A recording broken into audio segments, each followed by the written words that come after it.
our studios outside Washington, D.C., and we'll shortly be going live on YouTube. So please call in all your YouTube friends. Now, please remember to subscribe to both our YouTube and Facebook pages at The One Mic Show, and then follow us on Instagram and TikTok. We're also taking in live calls tonight. The number is 202-683-4570. Press star 5 to speak. I will repeat that one more time. The number to call in is 202-683-4570. Press star 5 to speak. Now, across the Kenyan diaspora, one thing has become painfully familiar. A hospital bill turns into a WhatsApp fundraiser. A delayed diagnosis becomes a full family emergency. And once again, relatives abroad are asked to raise money fast. But what if the problem is bigger than one hospital bill? And the big question for tonight is, can diaspora healthcare professionals be part of the solution Kenya urgently needs? Now, joining us shortly is Dr. Jeliah Akombe, president of the Kenyan Nurses Association of America, KNAA. She's here to make the case for why Kenyan nurses in the U.S. must be part of the solution. We'll also talk about the highly anticipated KNAA conference this September in Baltimore. Early bird registration is in the comments and the description below. So start dropping your comments and let us know where you're tuned in from, what city, what country, what state. Na bila kusahau, tunapokea mziki toka DJ wetu machachari, mleta habari DJ Moshfire, na tunadunda kule viwanjani na Mika Oje zake nambari 7 mgongoni akiletea habari za michezo. Na moja kwa moja toka Kilimanjaro Studios ni mimi mtangazaji na mwanahabari wako mpendwa Ali Badawi. Kwetu wananiita mteule na wengine mniite mjukuu wa Masai, because I'm Kenyan by blood, American by design, Masai by choice. Sichagui, sikagui, na sibagui. Karibuni. All right. Now, before we get started today, there's a quick announcement. Now, the 2026 annual conference of the Kenyan Nurses Association of America is happening in Baltimore from September the 17th through the 19th. The 3-day event is being hosted at Sheraton Baltimore North Hotel, located at 903 Dulaney Valley Road in Towson, Maryland. Early bird registration is now open at $250 until the 1st of July. After that, registration goes up to $300. Now, details on how you can register are on your screen. You can also find a link in the comments and the description of your YouTube and Facebook videos. There are also limited vendor and sponsorship opportunities available. For inquiries, please call 848-224-1201 or email info@kenyannursesUSA.org. That's info@kenyannursesUSA.org. Whether you're a nurse, a healthcare professional, a sponsor, a vendor, a student, or a community stakeholder, this is one landmark event that you don't want to miss this September. Now, let's get into the conversation tonight because we have so much to cover. Yeah, and feel free to drop a comment, like let us know where you're tuned in from and what town you're listening to us from. And the number to call is 202-683-4570. Press star 5 to speak, and now feel free to drop a comment. Now, every week, somewhere in the diaspora, a family WhatsApp group gets quiet for a moment, then the message comes in. Someone is sick, a diagnosis came late, or the bill is too high. Suddenly, what should have been a routine healthcare issue becomes a fundraising emergency. But tonight, we want to ask deeper questions. Can Kenyan healthcare workers in the U.S. help build real solution for Kenya's healthcare challenges? From delayed diagnoses and unaffordable medical bills to telehealth, patient advocacy, and the pressure families abroad carry daily. Can Kenyan doctors and nurses in the diaspora help close some of these gaps? Now, our guest tonight, Dr. Jeliah Akombe, has lived that bridge. She's the founder and president of the Kenyan Nurses Association of America, KNAA. She's a dual certified family nurse practitioner and psychiatric mental health nurse practitioner licensed in over 10 states. Now, Dr. Akombe also has experience across emergency care, primary care, mental health, public health, and underserved communities. Now, through KNAA, she's working to unite, empower, and elevate Kenyan nurses beyond just being caregivers into being leaders, advocates, entrepreneurs, and community voices. Now, lately, Dr. Akombe has been working tirelessly to organize the upcoming KNAA conference happening this September in Baltimore, Maryland. Details are in the comments and description. Make sure you check them out. So without much further ado, ladies and gents, type Karibu in the comment section below and help me in welcoming the bold, the visionary, the dynamic, Dr. Jeliah Akombe. Daktari, karibu sana to the One Mic Show. How are you doing today? Thank you so much for the wonderful introduction. I thought you were introducing somebody else. Oh, Thank wow. you so much. No one but you. It was no one but you. This is exactly you, and this is what you've been doing. So that's very good. And thank you so much for being in studio tonight. Before we get deep into KNAA, the conference, and the big healthcare questions tonight, take us back for a moment. As a Kenyan nurse in the US, when you hear those diaspora stories ranging from urgent bills, WhatsApp fundraisers, and deaths from misdiagnosis from back home, what goes through your mind, Dr. Akombe? Big heartbreak. Okay. Yeah, because I know that Kenyans, we are very, very brilliant people. We have brilliant minds. Kenya has great doctors. It has great nurses, great healthcare providers back in Kenya. When we come to the US, I'm just going to talk about the US. We have great minds. We have brilliant nurses, very experienced. We have experienced doctors working here. We have nurse practitioners. So we have the manpower to help our country. So I think the most important thing for us as Kenyans is going back and ensuring that the systems that we have are able to work, working systems. Okay. By working systems means that our doctors are reimbursed or paid well so that they can be able to serve. You don't expect somebody to go to medical school for 7-8 years and just come back and get paid peanuts. So it becomes harder. You know, the footballer is paid more than the doctor who has gone to school for a long time. So we have to prioritize our health, ensure that we are taking care of our providers, healthcare providers, so that they can be able to afford to take care of our patients. So if they are not paid well, how are they going to even be able to pay their rents, transportation to and from work? So that's like the core. Also, let's look at the big picture. Like we have, like right now, we have most of the good hospitals. If you are to get good health care system, you have to go to Nairobi or like the bigger cities. And when you're going to Nairobi, you're going to expect to go to Kenyatta Hospital. That's one of our like our biggest hospital. So because the systems are not working, if you have recently been following up, you see that Kenyatta Hospital we don't have food for patients. Wow. Those are basic needs. Okay. There's no water, no gloves, you know. Some of the machines are just there, they're not working. I just don't know the healthcare, what they have right now, SHA. I don't understand it very well. But I know that if we can be able to improve our systems, the systems that can work, we can be able to deliver the care that the patients in Kenya need. Now, Dr. Akombe, this sound like some very deep, complicated healthcare issues that Kenya is experiencing. What is it that, like made you feel or even imagine that nurses in the US or healthcare workers in the US can be part of the solutions? Because these are very, very deep problems we're talking about. Kenyan nurses and Kenyan doctors in the US can be part of the solution. We can be part of the solution by being partners, working together with our nurses and doctors in Kenya. So if we can work together, we can be able to make many changes. So for example, let's take an example of India.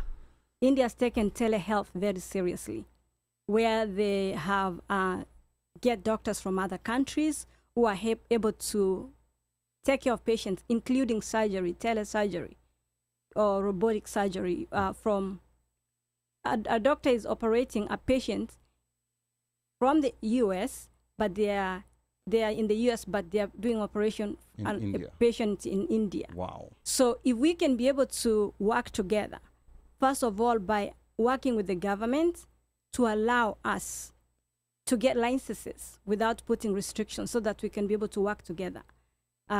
Because there are so many restrictions that make it harder for us to, even when you go back to Kenya to work. So if they can do the improvement on licensing, that will be the first step. And then we can also be able to set up telehealth services where we can have, like, if, let's say, in my village in Nyamira, somebody's sick, they don't have enough service, they don't have the resources. We can tell them, okay, we want to send you to this particular clinic or we want to send you to this particular health center. Do this blood work. And that particular health center will send the blood work to us. Okay. We will look at the blood work, and then we'll look at the symptoms of the patient. And we can communicate with the doctor there or nurse and tell them this is exactly the treatment plan for this patient. So that will help a lot of our patients who right now do not have the kind of healthcare they need. Amazing stuff. And we're going to be talking about that all through in detail today. Want to remind the listeners, you're tuned into the One Mic Show. The number to call is 202-683-4570. Press star 5 to speak. Dr. Jeliah Akombe in studio, like dropping some wisdom, and we're not even started yet. I can see we have people here already tuned in on YouTube.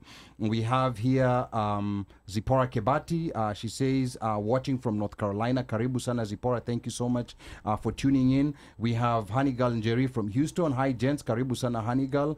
And then we have Ben Misiani. Anasema, good luck.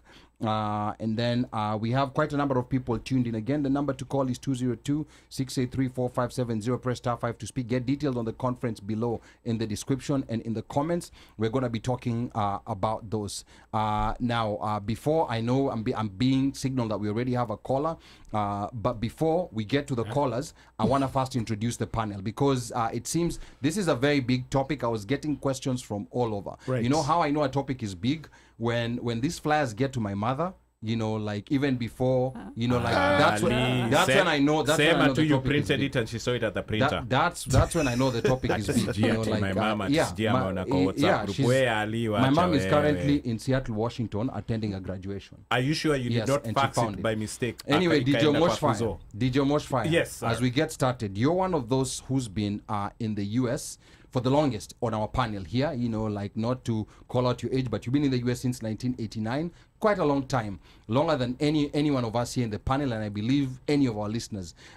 When you think back, when you think back to medical emergency calls from home over the years, how ngoja kidogo, because the context of this question has to do with how these medical emergencies have been changing over the years. So you're the only one who can give us this context. When you think back to medical emergencies calls from home over the years, how have they changed?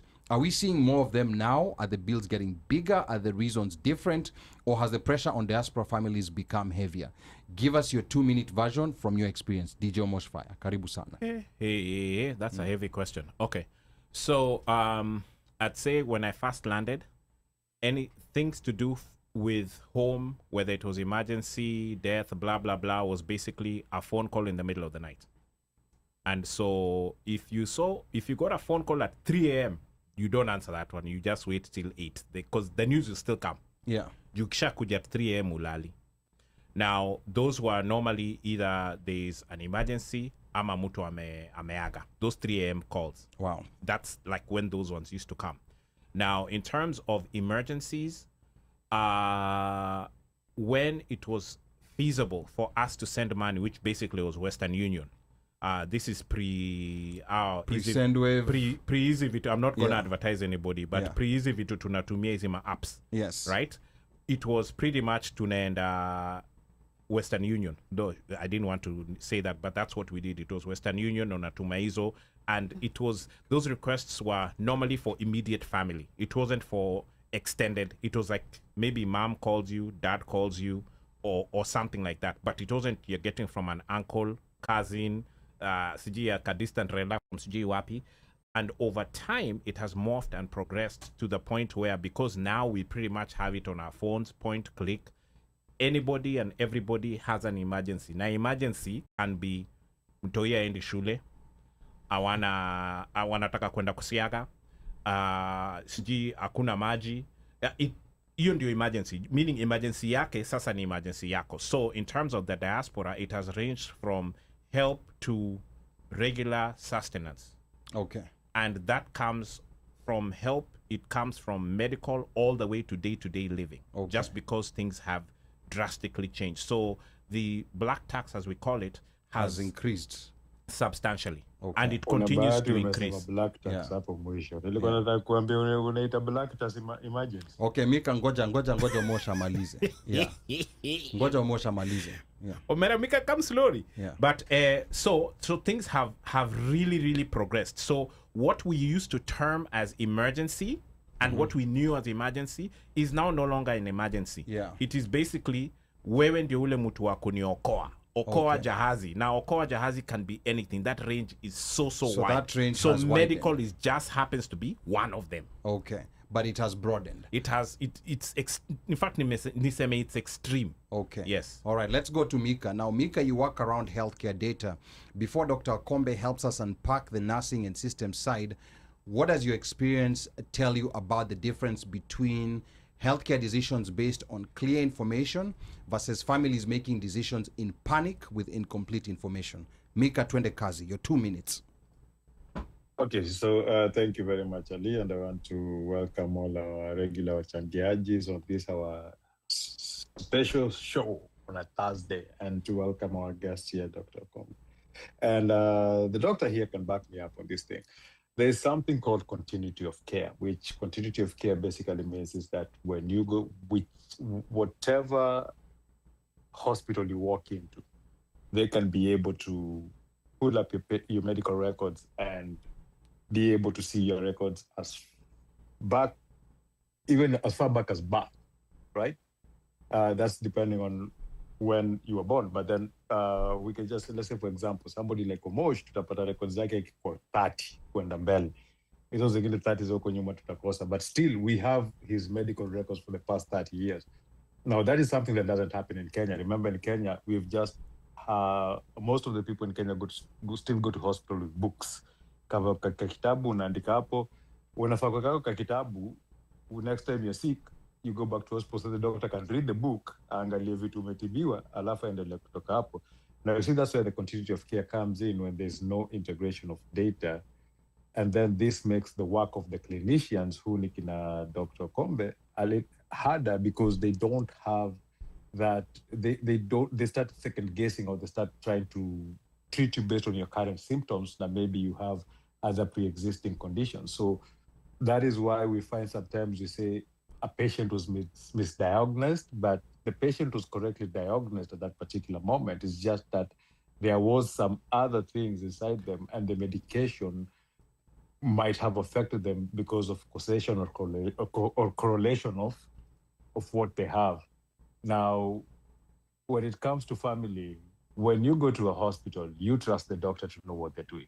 If the doctor doesn't have the information of what he or she is treating on, they're also treating you from a blind spot. They will use the experience on what they can know right then, but without that whole getting to be able to access those records as much as they want, it's what makes it hard even for families in making decisions. Now, you see, if, let's say, for example, I'm in Kenya, I'm sick, and I call my relative, Dr. Akombe, and she asked me, what did the doctor say? And I said, do you know what? Let me send you an email of the diagnosis and what she said. And she can be able to read that diagnosis with her expertise. She can be able to advise us and tell us, hey, you're panicking, relax, there's a better course of treatment that you can do. Or like, it becomes easier for families making these decisions. So from my experience, is like, as she was saying, making it easy in terms of giving them licenses and making them easy to go back to work, but also integration of the healthcare data makes it more easier for the practitioners and the families on how they take care, and also makes it cheaper, because now we know what you're treating. We're not doing unnecessary tests all the time we're going to the hospital. Okay, all right. Asante sana, Mika. That comes from someone with expertise in healthcare data. Very good information coming from Mika. Before we go back to Dr. Akombe, and I know there's already people who who already called in, which shows you the gravity of the topic that we're having today. One mic from the Baltimore community side. Yes. When hospital bills or fundraisers come from Kenya, what do you see happen inside families and WhatsApp group? Is it just generosity and the Harambee spirit kama kawaida? Or are we starting to also see fatigue, pressure, and even mistrust? Uno Mike. It's a combination of both. So I have been in the presence of nurses who, when we receive, or when information, certain information is received from the other side, they go through a checklist. So Omondi has been, they've gone to hospital and they've done this and this and this. Then usually they're asked to be like, okay, can we get this and this? Where was this done? Where was this done? Where was this done? Yes. Okay, this person is not going through this. Have you done this? Have you done this? Have you done this? So there's and I've seen, and I mean, like, even when stories that you sit down, when you hear sometimes, and Mika is right, sometimes they will misdiagnose something because they haven't gone through a test. And we're talking about nurses who will go and see a patient, a relative of theirs, maybe they're traveling, they're in Kenya, right? And then somebody happens to fall sick, and when they go in, they're like, no, this person is going through this and this and this, and not this, and not this. Ooh. Right? Yeah. So, and yes, there's also there's also that issue of some places just prescribing certain types of treatments just to make money. Yes. So there's also distrust, because at some point, because we also tired. I mean, you can say the black tax, but there's also like, okay, what exactly is why is this place is not being truthful? You get a call. The first thing that you're being asked is, okay, to be admitted, you're being told is 240,000, 250,000 Kenya shillings, and that is upfront. Yeah. Before anything. Then after that, each and everything you'll be told is maybe it's 80,000 Kenya shillings a day. Okay. Right? Okay. And now this is one person, but now the community has grown. I'm just talking like in Baltimore, it has grown. Now you can imagine Texas, Mississippi, Seattle, and by the way, remember, you've got friends and family in all of these spaces. So at some point, it does become a drain. And you wonder why the healthcare system, sometimes you start questioning, why is this thing being pushed yet it's not doing anything? Yes. So, but it becomes one of those where it's double-edged. It should work, but it's not working. But people are also really getting drained financially because, again, and mentally. Okay, good. We're going to come to Dr. Akombe, but before that, I want to read a few comments here. And I also want to do, like a quick, like promo of the conference that's coming up, because it's very important for you to know everything. But before I do that, like I'm going to read a couple of comments here that are coming in on YouTube. I see here, this is... Diana Lucy anasema, wow, Kenya needs partnership indeed. Karibu sana Diana. And then Grant Verde anasema, what is that call number? We're gonna give you the call number. I know people are already live on the call. And then we have Caroline Caroline anasema, watching from DC, good job. President, let's go KNAA. Then we have Joy Ajwoga watching from New Jersey, karibu sana Joy. And then we have Caroline Yak B anasema, good evening Dr. Akombe, thanks for your leadership so far and the vision for KNAA. Then Hosilando anasema, good evening. We also have Diana Lucy again here commenting and saying, hello, tuning in from Dallas, Texas. My heartfelt gratitude to Dr. Akombe for her benevolence and visionary leadership. And then we have Hosilando saying, can we mention intentional misdiagnosis to milk those patients who appear to have means? We're going to be talking about that later on in the show. And then Grant Vrande anataka number. We're going to be sharing the number shortly, so stay tuned. Now, before we go back to Dr. Akombe, I wish to remind the listeners that the 2026 annual conference of the Kenya Nurses Association of America, KNAA, is happening in Baltimore from September 17th through the 19th at the Sheraton Baltimore North Hotel in Towson, Maryland. Early registration is now open at $250 until July 1st. After that, it goes up to $300. Vendor and sponsorship opportunities are also available, but space is limited. Registration details are on your screen, and the links are pinned in the comments and description below. For inquiries, call 848-224-1201 or email info@kenyannursesUSA.org. That's info@kenyannursesUSA.org. Make sure you register before it's too late. And now let's go back to the conversation. Now, Dr. Akombe, I'm going to come back to you.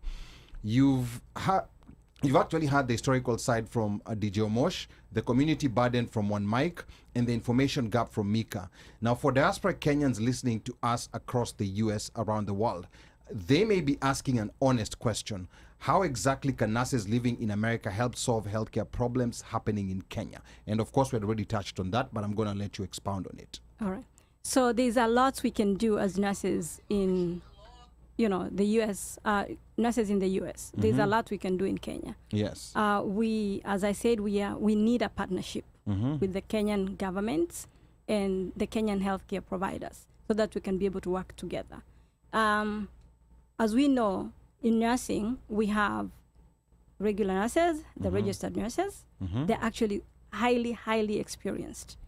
Our nurses are highly experienced that they can look at a patient and they can actually give you an actual diagnosis. Wow. Remember, nurses are the ones who stay. When you go to the hospital, how often do you see your doctor? Very rarely. Who is with you all the time? The nurses. The nurses. Majority of the time, the nurses make the call. What are we going to give this patient? The patient is, crashing. What are we going to do? They know what they are going to do. They know what medication to give. They only need to tell the doctor, we have done this. Can we get an order? So our RNs already have the experience that is needed. So leaving the RNs behind, we have the nurse practitioners who are already trained that they can prescribe and treat in the US. We don't have a nurse practitioner program in Kenya. But this is the reason why we want the government to realize that they're losing a lot of, brain, kind of like that's brain drain. We are losing a lot because the nurse practitioners here, we are a lot of us. We can be able to give back to the communities in Kenya. This is how we can do this. And when you talk of a nurse practitioner, what exactly does that mean for a layman? A nurse practitioner, yes. So nursing is very complicated. Yeah. Nursing, you can start from an LPN. That's like the lowest of our licensing. So you can do an LPN program, and then you do an RN program, the registered nurse program. The registered nurse program, you can also do it from a 2-year college, where you get an associate's in nursing, and then you go ahead and finish with your bachelor's. Or you can go straight to a bachelor's degree. So once you finish your bachelor's degree, which takes 4 years, then you go in for your nurse practitioner program. So your nurse practitioner program runs between 2 to 3 years.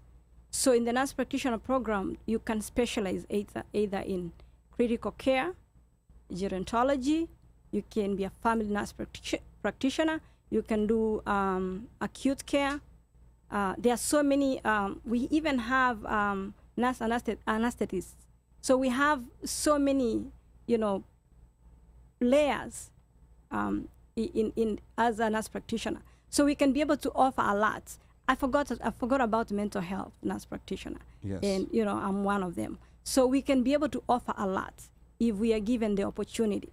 So the opportunity can be like I'm going to take it from the Kenya Nurses Association. Our goal is to ensure that we're using our resources, our brains, education, to give back to the community. If we decide that when I'm going to Kenya, maybe for a month, I'm going to volunteer my services in, let's say, Mumias for a week.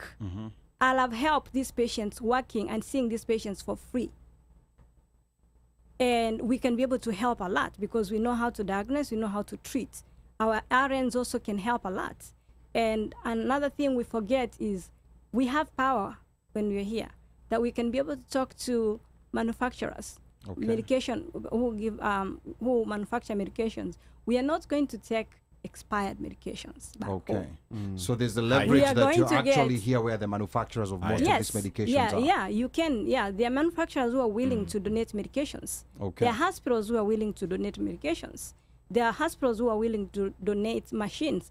I'm not talking about machines which we are going to take to Kenya that cannot be able to help anybody, but machines which are functional, which, we can train people how to operate them. So other than working, we can also do the telehealth, as I said before. Where we can set up, like satellite clinics, where we can be able to reach a community, the underserved communities where people cannot be able to afford to travel to the cities, pay for private hospitals to get the care. So if we can be able to do it from here. Okay. Look at a patient, get the symptoms from the patient in a language that they're able to express themselves. Yes. You know, sometimes we think that when you speak English, you're better. Yeah. No. Whatever language you speak, if you're from, you know, Dunga, Yes. you know, I'll get some Luo person also to talk to this patient. They can be able to express themselves, how they feel in a language they're able to understand. And that's why you see in the US when you go to the hospital, if you say, I speak Kisii, they will look for a Kisii translator. So And that you they'll can find be them. able to, that you can be able to explain your symptoms well.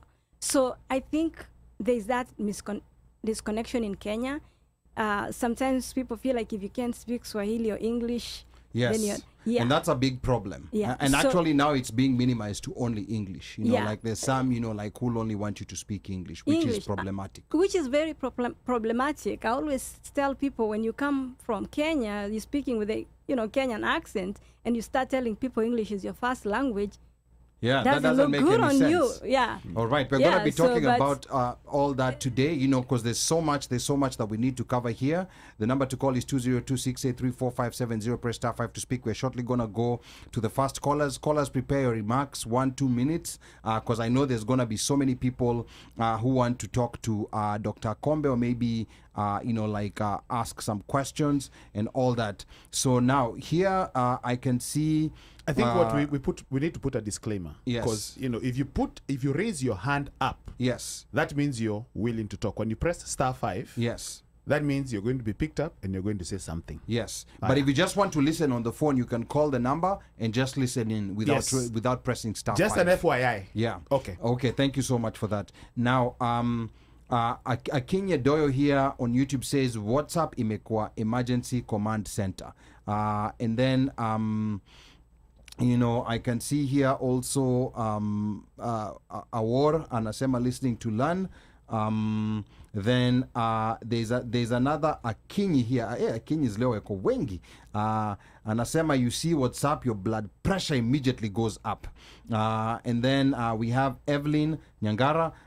Evelyn says Kenya needs to embrace the brilliant minds that have here by allowing easy sharing of knowledge among healthcare teams to help our people in Kenya who are dying from negligence. And then Shifada says, thank you, Dr. Akombe, for your leadership.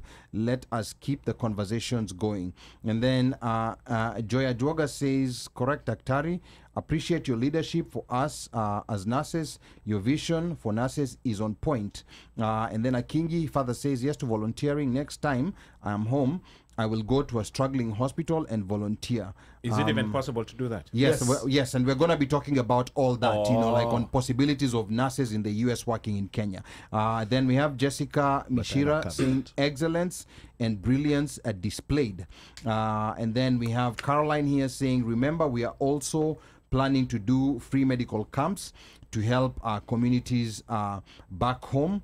And then I have here... this is Ben Misiani, anasema there are a lot of quack doctors also who misdiagnose diseases, causing costs to go higher. And then Akinyi says language in healthcare is very, very important and usually overlooked. The number to call is 202-683-4570. Press star 5 to speak. Dr. Jeliah Akombe, nurse practitioner in studio and president of the Kenyan Nurses Association of America. Let's go to the callers and then we're going to go back to Dr. Akombe. Callers, give us your 1-2 minutes and then we're going to proceed. What's your name? Yeah, so get the number first. 8551. Okay, give us your name and tell us where you're calling from. 8511. Welcome to the One Mic Show. Last four is digits. It's 8551. Oh, it's 8551. Yes, 8551. Okay, sorry, 8551. Let us know your name and where you're calling from, and give us your 1 or 2 minutes. They forgot their number. Okay, so if they're not available, let's go to the next caller. Is there? Doesn't look like they're trying to talk. Okay, let's go to the next one. 3317. Thank you for calling the One Mic Show. Name and where you're calling from. Karibu. 3317. Yes, I am Dr. Ngeni. I'm calling from Dallas, Texas. also a member of KNAA. I'm here to support Dr. Jeliah and want to appreciate for what she's doing, and I completely agree with what she just said. Kenya needs to try and integrate all the expertise that is available in America. Thank you. No, Okay, thank you.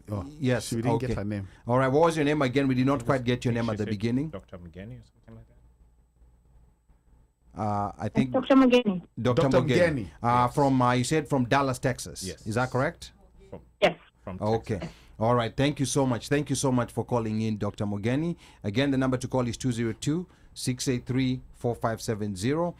Press star 5 to speak. Now, Dr. I want us to go to the root of the pressure.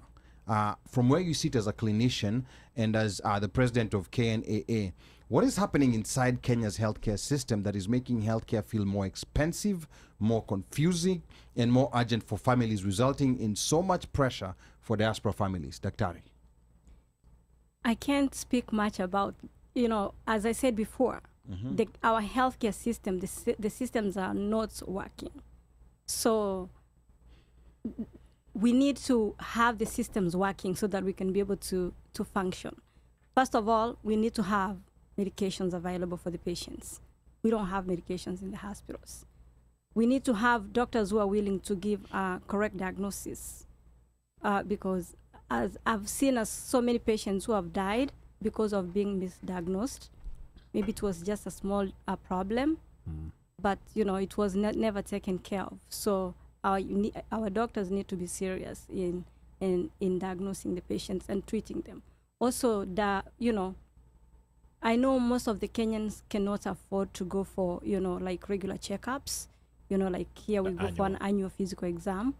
So if we can be able to encourage, like have people go in for annual screenings, mammogram screenings, men for prostate cancer. Yeah. I know men don't like that, even in the US. They don't want to go for, the digital rectal exams. They don't like that. Amekanyaga waya hapo. Nani huyo? Huyo daktari amekanyaga waya. Oh, sorry. Yeah. Yes, anachoma. Sorry, endelea. Yeah, cervical cancer is killing our people in Kenya. So if we have like early screenings, it will avoid all these, deaths. More especially, we are seeing cancer in Kenya right now going up. So if we have screenings, even colon cancer, a lot of people are dying of colon cancer. For example, in my family, we've lost like an entire family to cancer. What? Breast cancer. Wow. And colon cancer. Yeah. So, they did not get the screening, and these are young people in their 30s, dying. So we've lost like 5 people from the same family with cancer. So, and these are things which can be prevented. These are things that can be prevented. So if we can have preventative care in Kenya, that will help a lot of people. And one thing I know that it's kind of like sensitive. Kenyans, we always tend to go to the hospitals with white doctors. And Dr. sometimes, I'm not saying all, sometimes some of these doctors, their licenses, they cannot work here, but they are not allowed to work, in Kenya.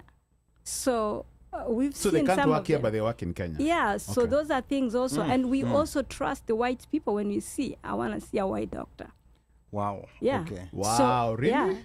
That is, They are. You don't trust white people? But that is quite interesting. You know why? Because we had a doctor who called in, and we're going to be talking about that later in a previous episode, Dr. Alan, and he talked about how much trouble he had. How much trouble he had just getting a license to practice in Kenya. This is a well-qualified Kenyan doctor who's, has his credentials from the US, but was getting a lot of trouble. But then now there's these doctors that you're talking about who are coming from the US, maybe Europe, and they cannot practice, but now they're opening practices in Kenya, and they're working. Yeah, but I'm not saying all of them. They are not all of them, of course, yeah. Yeah, but that's why we want Kenya to make it easier for our doctors and nurses to practice in Kenya. Okay. Yeah. So we have nurses who have gone back to Kenya, and they came back because they can't work. Wow. So Okay. Now, the number to call is 202-683-4570. Press star 5 to speak. I know we have another caller, but really quick before we get to the caller, some comments here that were coming in on Facebook. Facebook's Jawasahau. Milibona says, watching from Indianapolis. Karibu sana. Thank you so much for tuning in. And Doreen Florence, anasema, once you get symptoms, how will the patient get testing? Costs are prohibiting most from going for regular checkups. We're going to be talking about this too. And then back on YouTube, I have here Sophia Maua anasema, I'm thinking we can set up educational events and have educational materials like on identifying stroke symptoms and heart attacks. Education materials can be printed in different languages. And then Akinya Doyo says, may we address the spirit that was inherited by current institutions? Hizi hosi were never designed around African flourishing. Ilikuwa labor preservation, disease containment, and administrative control. That is so deep. Wow. You know, in fact, before we go to the caller, ameenda kwa wakoloni. Yes, before we go to the caller, because these are things that sometimes it's true. We do not even pause to think about who started these institutions, what was the primary goal when they were starting these institutions. Maybe I'm going to let you react, you know, for a minute or two to what Akinya Doyo said, Daktari. Yeah, actually, they are very on points. Because, you know, if you look at the systems which our healthcare system, the way it's set up, and you compare with America, it's just, it's very different. Yeah, it's very, very different. Yeah. Yeah, it doesn't take in consideration the population and the kind of diseases you know, they are being treated. They don't have tropical diseases here. We have tropical diseases in Kenya. And this can be addressed in different ways. Like if we have settings where we have clinics, local clinics, which are equipped with labs where they can be able to test and know this is malaria, this is typhoid, this is, you know, any, you know, water contaminated related disease or milk contaminated, patients can be easily treated before the condition gets worse. So we have like big hospitals which are set and which are so far away from reach. From the people, yeah. From the people. So we have like the small centers which are well equipped, because when you go to the small centers in Kenya, they basically have nothing. You know, you're just walking in there. The doctors are just trying to figure out what you have. And majority of the time, sometimes when you go there, there's really not like a true provider who is really taking care of these patients. Okay, so this is very foundational. Yeah. So, and then remember our population, you know, education-wise, you can never compare it with the US. So we also need that education, you know, in terms of like teaching patients about, you know, nutrition, you know, so that we can avoid diseases like kwashiorkor, you know, marasmus, you know, yeah. So, and, you know, also pregnant women, you know, how can we avoid, because we have a lot of deaths, you know, when women are giving birth. So how can we train people who can be able to take care of them if they cannot be able to reach, they're in a rural area where they cannot be able to reach a hospital where they can be able to be helped. If we have clinics which are set up and equipped, that will help majority of our people. So by the time you go to these big hospitals, you're going in for a bigger condition where you're able to be managed. Then this big, you know, like Kenyatta Hospital is, you know, it's not overwhelmed with, you know, it's kind of like here, when you go to the emergency room for headache, unless it's something serious, sometimes, you know, they kind of like don't want to take care of you. Yes. Nowadays they have like, you know, when you come in, they have like a nurse practitioner or a physician assistant who takes care of you there, takes care of the symptoms, gives a diagnosis and treats you before you can't even step into the ER unless you have, you know, severe symptoms. Something serious. So if we can have hospitals, clinics or small hospital sets in our areas we can be able to avoid overloading the bigger hospitals. So when we have people who are really extremely sick, they can be able to take in those patients and take care of them, and that way we can be able to lower the death rates of what is happening. Okay, interesting. Mike wants to say something here, but I know Waswahili tunasema usipoziba ufa unajenga ukuta. So I think Kenyatta Hospital, usipoziba ufa utajenga ukuta. You know, like that's if you do not for those who don't understand Swahili, if you don't deal with the crack, you'll end up building a wall. So now we are building walls in Kenyatta Hospital that could have been prevented if those cracks were taken care of. Now I was going to add on to what she was saying when it comes to preventable deaths, because during pregnancy, and speaking from experience, and she can touch on it, but I know and I've experienced where, and this probably goes to misdiagnosis or not being able to detect certain things during the onset of the pregnancy, to where, and speaking from experience, you find that there are certain conditions that women have who have either had a C-section where, at a certain stage, if you go into labor and start bleeding, you're going to bleed to death. And some of these things can be caught on early. And being caught on early means that you've studied and and there are certain things that you look for. And if you see it before that, and you're told you're not going to go into labor, what you're going to do is we're going to take you into the OR, and you're going to have a C-section, you're going to pull out. I mean, you're going to give birth that way. I know of situations where ladies have died, and chances are usually because they bleed to death. And bleeding to death means that it was a misdiagnosis at one point in time. And nurses wanajua hivyo. Like there's a lot of... It's internally known. It's internally known, especially here. It's internally known. And sometimes even doctors will call you for a meeting and say, listen, do not go research, don't do anything. Don't. Just because the information is out there, and sometimes the information is very... it can be very so hard. It can hit you so hard, you start panicking. So I think there's a lot of like what she's talking about, like there needs collaboration and education, because even some of those satellite centers that you bring up, it's educating the people, letting the people know, running tests, doing tests. Yes. And I also wanted to add, like sometimes I know of a situation where some people wanted to do a free mobile clinic, free diagnosis, blood pressure, in Kenya. Yeah, people from here. Yes, they were going to go there, they were going to do something, but somebody comes and a big shot comes and says, what is it in it? What is it for me? What is it in there for me? And those are the things that, anyway, corruption. We're going to be talking about that now. Before we go to the caller, I don't know if the caller is still there. The number to call is 202-683-4570. Press *5 to speak. Before we get to the caller, yes, the caller is there. Yes, before we get to the caller, there's some comments here that I don't want to miss. I think here Anki's saying yes, we don't go for screening, and then the other comment here is coming from. This is Zane. This is a very smart and thoughtful woman.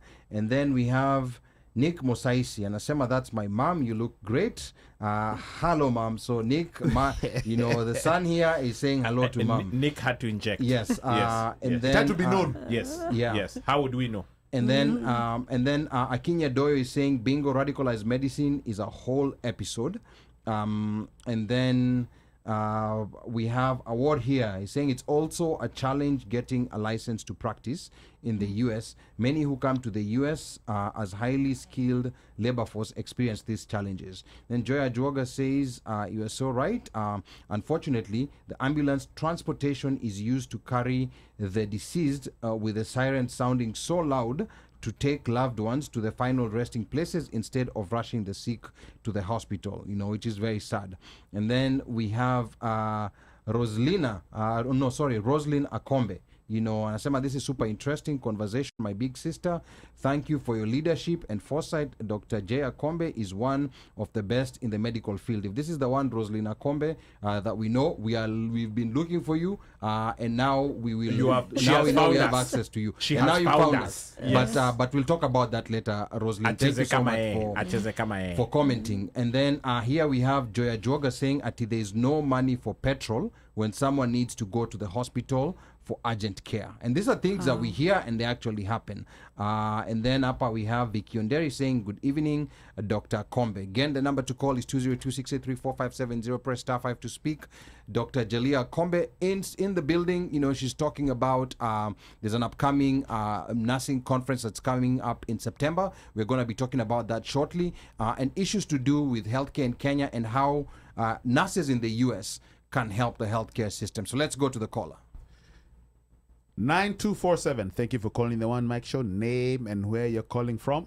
Welcome to the One Mic Show. Hey guys. Hey. All right. This is Chrissy. I'm calling from Houston. Sorry, give us your name again. I am Christina. Christina. Oh, Chrissy Akinyi. Karibu sana, Chrissy, from Houston. Talk to us. First of all, thank you guys for this podium. It's very, very important to have this conversation we are having. Dr. Akombe, what you're doing is phenomenal. Thank you. Hopefully, I will be at the conference. Your phone is breaking up. Chrissy, your phone is breaking up. Do you come to basement? Is it? Yeah, your phone is breaking up. Yeah. Okay, I think we can hear you. Yeah, so keep talking and then we'll stand on the tree with one leg. I'm trying. Yeah, and if you're watching World Cup, reduce the volume. Okay. Yeah.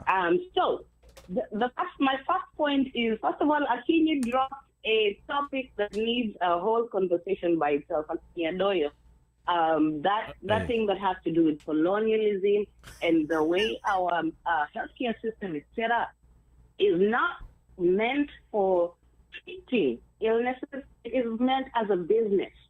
And we as healthcare practitioners have to see where we stand in the business of money making behind patients. We have to be very honest and see how we're going to walk that journey and change that narrative where patients are seen as numbers and money and bottom line. Number two, additional note. Language issues. I agree with Dr. Akombe, where we come here and all of a sudden we don't speak our own languages. Language can break so many barriers in healthcare. For example, in Ireland, speaking Luo, treating Luo patients here in America of blood pressure issues. I know the food we eat that cause high blood pressure. I can cut through so many things and go straight into the problem and fix that problem by talking to the patient in languages that we both understand. I do it in big hospitals, I see it at home and everything. It is very important that we continue to know and respect where we come from and know that even where we come from, it's very huge with what we do over here. As Dr. Akombe said, it's messed up in Kenya where they are working with no supplies. I'm tired of donating. There's got to be a better place. I mean, there are sometimes we'll donate to some big places like in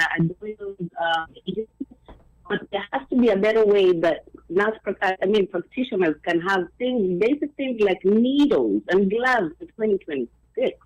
How do we fix those problems? But we have to realize that our problems are also politically tied, because did you know that the people who control the funds that go to the hospitals are NCAs? And NCA does not know anything about healthcare. Yes, they're the ones controlling the funds that go into the hospitals and healthcare, all of that. In the little, whatever NCA's rule, I can't understand Kenyan politics to me. But that's what I wanted to say for now. But that's kind of what the Kenya started. That's a whole kind of worms that needs a whole conversation, and it's all about it. We have to see healthcare differently in 2026. Yes, thank you so much. And Chrissy, we're going to be in touch. You will also get you to the studio one of these good days to give your perspective. So asante sana. We have another caller? Thank you. Yes. Yeah. 5117. 5117. Thank you for calling the One Mic Show. Tell us your name and where you're calling from. Welcome to the One Mic Show. Hello, my name is Dr. Happiness Nyakio. I'm calling from the Dallas, Texas area, but I'm originally from Arizona. I am a Kenyan Nurses Association leader, and I want to thank Dr. Akombe for her leadership. She's doing a tremendous job, and I'm here to support her. And while we are at the topic of trying to streamline the process of nurses leaving America and going to Kenya, I'm part of that because I tried to move back to Kenya in 2016. By the way, I'm a public health professional, and also I'm a mental health nurse practitioner. So when I moved to Kenya in 2016, I was teaching at the University of Nairobi School of Public Health and School of Medicine. So I taught in the community health department. I really wanted to teach in the School of Nursing because I'm a nurse and I've been a nurse in the U.S. for almost 30 years now. Wow. But it was so challenging for me to get the RN license in Kenya. It took 3 months for the American Board of Nursing transferred all the documents to Kenya. And then the Kenyan Nurses, I think it's called the Kenyan Nurses Council, said that I had to do internship for 3 months. Somebody who has been in the U.S. For a very long time. And they conditioned me that I had to do this internship in a public hospital. I couldn't go to Nairobi Hospital, Aga Khan, and all those hospitals. So I had to go to Kenyatta Hospital. So I said, because for the love of nursing, let me go to Kenyatta Hospital and do my internship there. First day there, I got a preceptor. And this preceptor was wearing gloves that she was using from one patient to another. Wow. There was no running water that day. That day, they had supplied the linen. This was Kenyatta Hospital. And so we were getting the bottom sheet out and taking the top sheet and putting it at the bottom for the patient. So I followed this nurse for 3 hours until my lunchtime. When lunchtime came, I went for my lunch and I didn't go back. Huh? Oh, wow. You didn't even complete the day. For the love of nursing. I did not go back. Yeah. So that was the end of me looking for an RN license in Kenya. Okay. So I continued to teach in the School of Public Health. They came back after 3 years because of other issues. Okay. So, so I'm here to support Dr. Akombe, and we are looking forward to assisting Kenya if we are able, or if they give us chances to help. Okay. All right. To Asante penetrate sana. the system. Yeah. Yeah. And have you already got your ticket? Yeah. Sorry, I was going to ask you. Have you already got your ticket for the? Have you already got your ticket for the conference in September. In Baltimore, Maryland? I'm one of the organizers. Okay. She didn't answer the question. Nafikiri alipata ya free. No, she paid. She paid. Yeye tunataka receipt because vile naona alifanya na Kenyatta Hospital inaweza kuwa alienda hivi. After lunch. Alitoka one way. Okay, that's a good one. Thank you so much, Happiness. Thank you so much. Thank you so much, Happiness. We want to come back to Dr.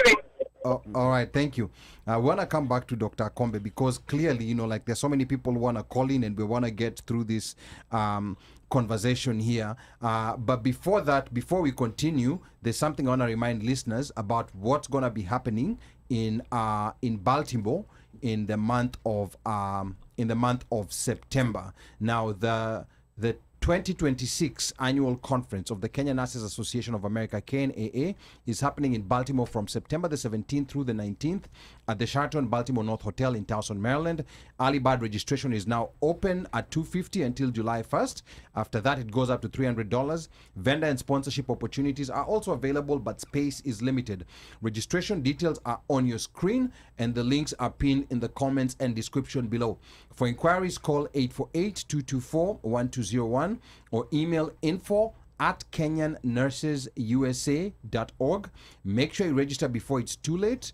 And now back to our conversation. I'm going to come back to you, Dr. Akombe. Very many people calling in because this is a very big topic. And of course, Dr. Akombe here, like spitting a lot of wisdom. Now, Dr. Akombe, now that you've helped us understand the burden families are carrying and why diaspora nurses can be part of the solution, let's talk about the organization that you built. What is the Kenya Nurses Association of America? That's KNAA.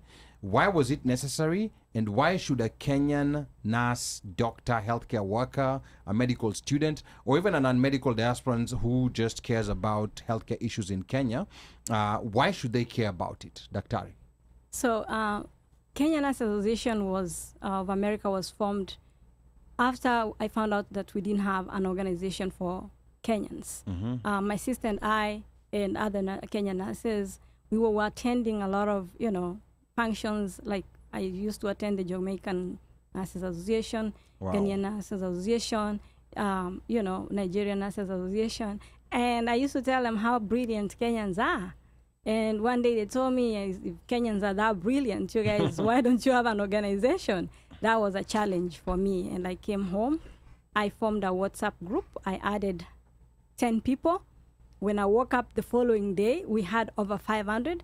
The wow. group was full. So that goodness. Shows that there was need. The group was full. Mchango ya nini? Ya kifo? Haikuwa mchango ya kifo. The group was full. Tukafungua because at that time WhatsApp could not take a lot of people. Right. So we opened the other one. What is it called? Telegram. Telegram. Yeah. So Telegram we ended up to over 1,000, and then WhatsApp increased the number. Then we came back to WhatsApp, and we are a lot of nurses. So the reason we opened this organization is to unite us together. Because if we have nothing to unite us, we cannot be able to work together as a force. Because there is power in numbers. Yes. That's our motto. There's power in numbers. When we come together as numbers, we can be able to make changes. So we form the group. This is really not my organization because by myself I can't be able to do it. I've gotten so many ideas from all the brilliant nurses all over the US to make this organization run. So our goal is just to make sure that we have affordable healthcare, accessible healthcare services, both in Kenya and here, and also, encourage entrepreneurship in nursing, because we cannot be going to working for other people. We also want to work for ourselves, because that's how you make, generational wealth. That's something somebody told me. I don't know, but that's how you make the money. So, and I'm so happy that we have a lot of Kenyan nurses as we come together in these conferences who have encouraged, more especially me. I was employed. It was an RN who woke me up and told me, you know what, you need to do better. So entrepreneurship is a big thing for us, and also encouraging our nurses to further education. If you're an LPN, we still push you. Go ahead, get your RN. Get your BSN, get your nurse practitioner, whatever you want to do, whichever area you want to study and push forward. So we are there to encourage each other so that we can advance in education. There are other things like advocacy. When we have a problem, for example, we had one of the nurses who was killed in North Carolina. And actually we didn't have an organization then. That's when we just started, and this nurse was killed while at work. Oh, by a patient? By a patient. Yeah. So, the North Carolina nurses called, they're like, the Nigerian Nurses Association, they're asking whether we have an organization. I said, we do. So this is what brings us together to advocate, say, it's not okay to lose not even one person while at work, because you're at work. It's supposed to be a safe environment. Yeah. So that's why we have to come together. You know, that's advocacy. You know, same thing. We lost another nurse in Pennsylvania. You know, something which could have been prevented, a fire at work. You know, I think we had that story. So these are things that, you know, as an organization, we come together to push and say, no, this is not okay. This, you know, we have an organization which is, you know, pushing. We had a case, actually, one of our nurses who passed away in New York. Is through organization, one of our leaders, Dr. Irene, was able to figure out where that nurse was. And, you know, we were able to, you know, work, because he was from Atlanta, he died in New York. So the nurses from New Jersey, basically we came together and helped to, you know, help the family to send the money. To send the body back home. And first of all, nobody knew where this nurse was. So this is where we have this organization, so that we can work together, unite together, and push together.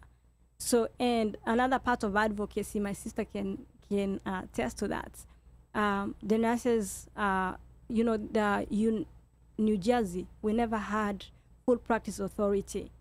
So when... What does that mean? You know, you have to work under a medical doctor. Okay. To collaborate, yeah. Okay.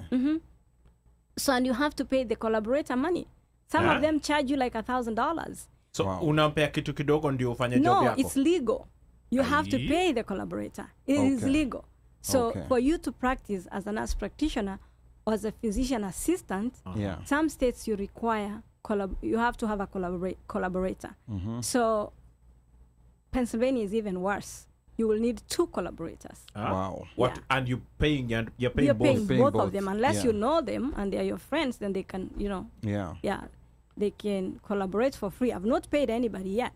Okay. I've been lucky that I was not able to pay anybody. But when we had our new governor come in, and we've been pushing actually through advocacy, some of our nurses, we've been pushing, you know, to ensure that we get full practice authority in New Jersey. So when I put the link there, the nursing daily, we're like, keep calling, even if you call 10 times a day.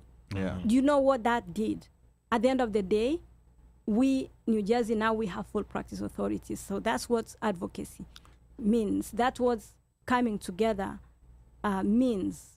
You can move mountains. Okay. But most importantly, we have come together as an organization so that we can change the healthcare system in Kenya through education, through medical camps, through you know, teaching our nurses, and you know, where we have training them of new things in healthcare. Yes. You know, how to use the machines. You know, nursing, the culture. How do you treat your patients? When a patient comes, it's not a good thing when they're already down, shouting at them. Yes. You know how to talk to them. Or like it happens in Kenya. Yeah. I see that in Kenya happening sometimes. Yeah, treat a person as a human being. Yes. Because they're already down. They need your help. Yes. So that's not the time you're going to be rude to them and, you know, speak to them the way you want. So that's the culture we really want to change. Now the other thing, Dr. Akombe, is and of course, you know, like this is so much detail coming in, but I want to bring this closer home to the conference, which is happening in September.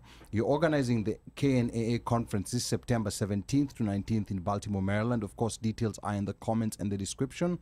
But for someone watching tonight, whether they might be a nurse, a doctor, a healthcare student, maybe a sponsor, a vendor, or a community leader, what exactly is happening at this conference? Why should one attend? And what will they walk away with? Dr. Akombe. Okay, we've had our first conference was in North Carolina in 2024. That was our first one. And basically the organization was started in 2023. So when we had our first conference, I spoke to the Nigerian Nurses Association president, and I said, we are going to do a conference. And he's like, you guys can't. It's not going to be possible. Like, it took us like 10, 15 years before we did a conference. I reminded them. Yeah. Nigerians walk, Kenyans run. So we are different. Haya. Ulienda mpaka mlima. Ulienda mpaka mlima ya Rift Valley, surely. And I just will come for you now. Yeah, no, they did. No, she was like, let's see how it works. And we did actually our first conference in North Carolina, and our nurses came together, and we had a great time. A great time in that we had a good, education. We earned, continuing education units, which was, beneficial when, nurses are, renewing their licenses. It's really beneficial. And, we're also learning new material, addressing high blood pressure, diabetes, use of antibiotics, mental health. And more importantly, we have like a great program for men. Actually, that's one of the programs that I encourage men to really attend. And I'm going to talk more about men's mental health. The men nurses or people like one might? Actually, anybody who is a man who is willing to come, please come. Even if it means that you guys can come for free, this is really a very, very good program that we have for men. And it's led by men. There's one lady there, but it's purely led by men. And people, it's one of those programs where when we start, we have to be pushed out of the room. Wow. Yeah. The first time we had it in North Carolina, it was supposed to end after 2 hours. Yeah. 4 hours later, people were still in the room, and the hotel had to push us out. Kicked out. We were like, no, you can't, you've overstayed. Yeah. So we don't get enough time to discuss issues facing men, more especially our children, male children. Yes. We need to have the discussions around that. And men have a lot of issues that need to be addressed, more especially mental health. Yes. You see somebody smoking, somebody drinking a lot, they're just self-medicating. It's not that they want to drink, they're just self-medicating because culture teaches us to be meant to be strong. Yes. To be strong regardless of what they're going through. So they can never vent, like, if I have a problem, oh, trust me, I'm calling my sister, I'm calling my friend in Indiana, Millie here, this and this. I'm calling all my friends, and I'm telling them what I'm going through. I have a problem. When you speak about a problem, it's kind of like half solved. Even if they don't give me a solution, they've given me a listening ear. But men don't talk. A man will go through a lot and don't talk. So most of them are self-medicating. Okay. Most of them are, turning against becoming violent. Yes. Because of just mental health. So they're directing their anger on their women, children, they become abusive.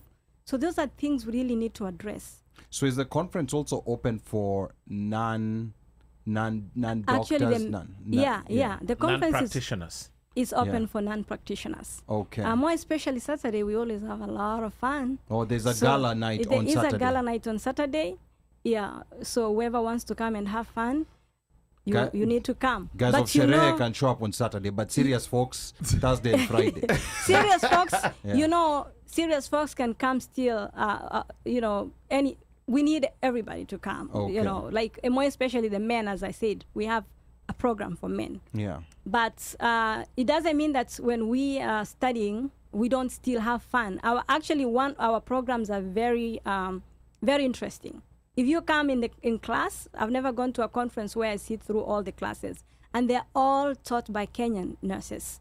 We don't get people from us. Not that we don't want to, but we have enough resources within our community that we can be able to pass the information along. Okay. So there's a lot that we teach. We focus on leadership, entrepreneurship, mental health, and general well-being. Because majority of the nurses, we work. Remember? Double shifts. I just worked and I just came to the studio. I know, straight from work. Yeah, so we need to reach a point where we have to take like a step back and just take that break. Yeah. Because that one check can cost your life. Okay, and I'm also assuming that the organization for membership, it's also open to doctors and other people in the medical field besides nurses. Is that correct?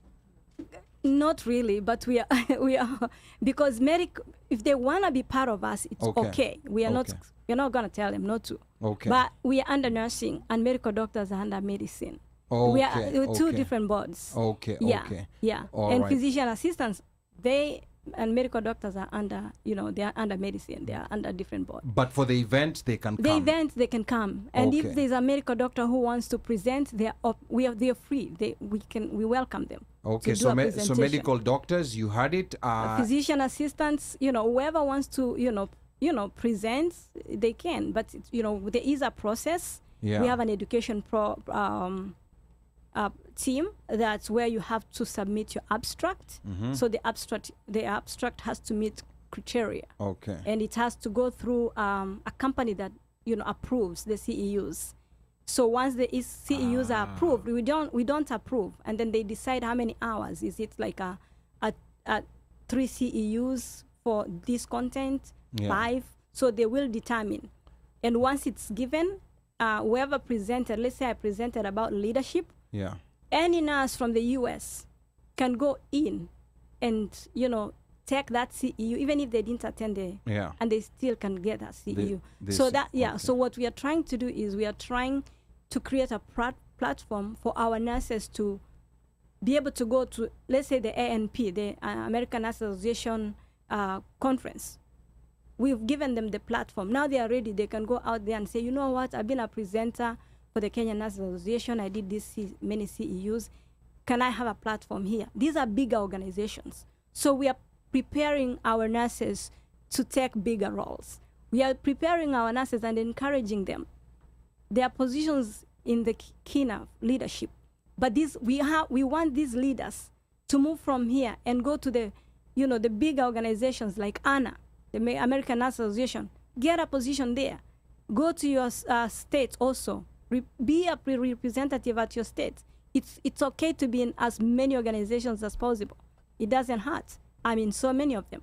So be there, because when we have the position when we are at the table, we can be able to advocate for ourselves. Nobody's going to advocate for Kenya if there's no Kenyan at the table. That is So true. we have to be there to make, an impact towards our community.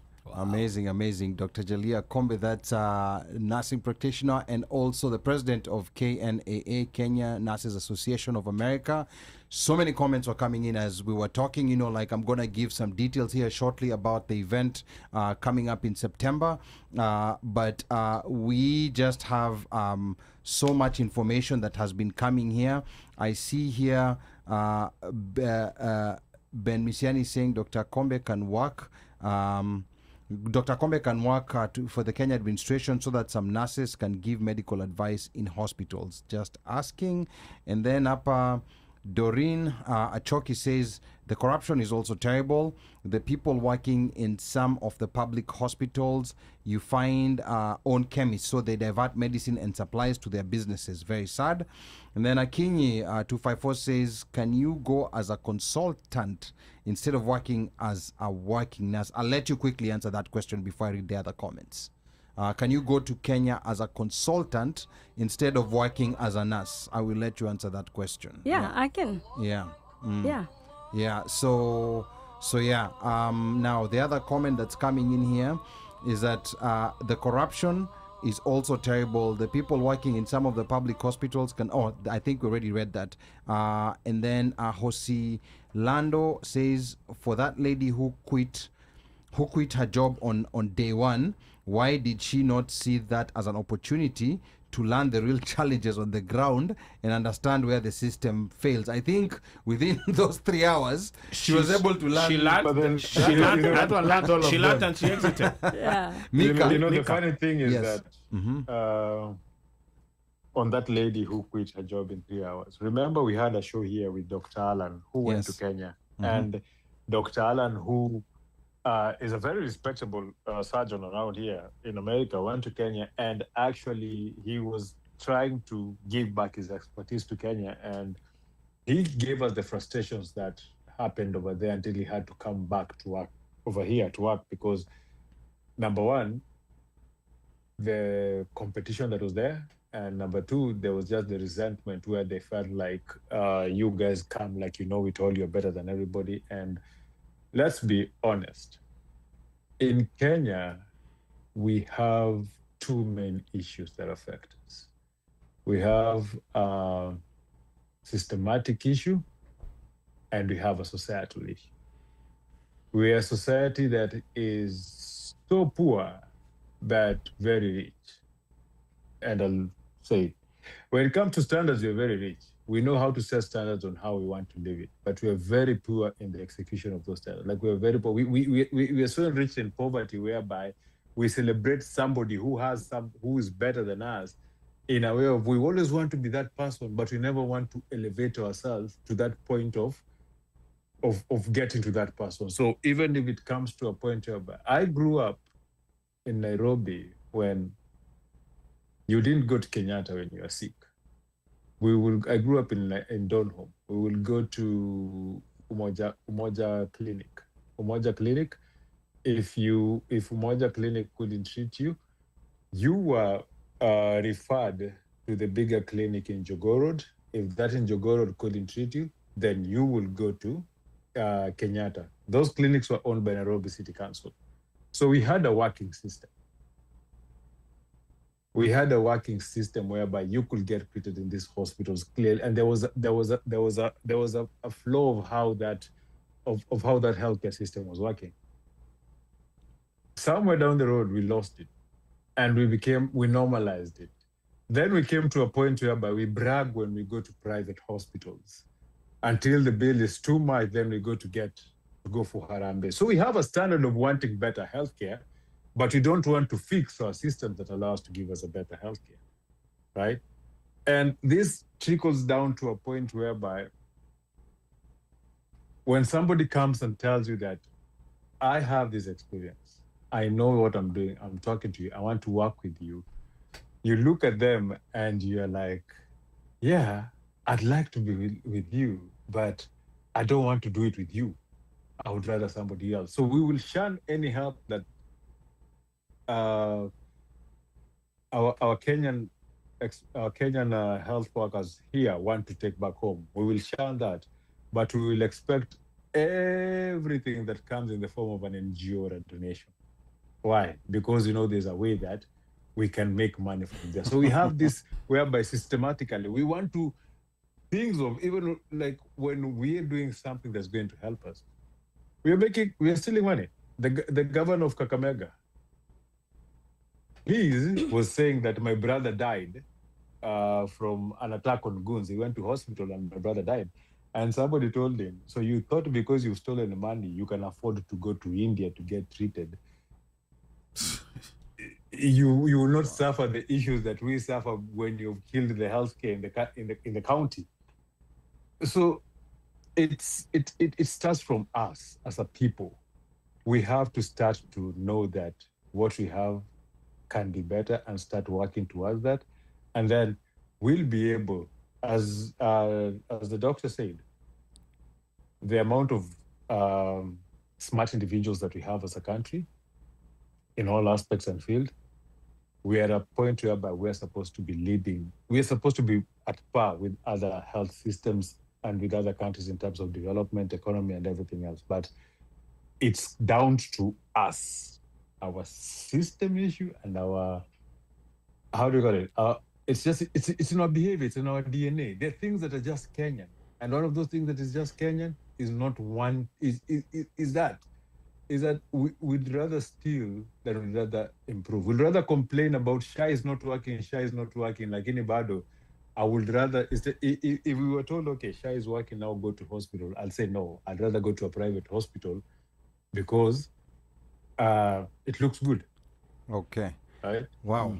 Yeah, so some gems there being dropped by Mika, and this juxtaposition of, yes, we want healthcare at these standards, but we're not willing to put in the work. And Hosilando here is further saying, I think we want to make meaningful changes. We must be willing to bite the tongue and not react to everything. Otherwise, it just comes off as elitism. And then Apa Anki says we have more than 5 WhatsApp groups now. I think that's referring to the nurses. And then Joya Juoga says this is a great conversation.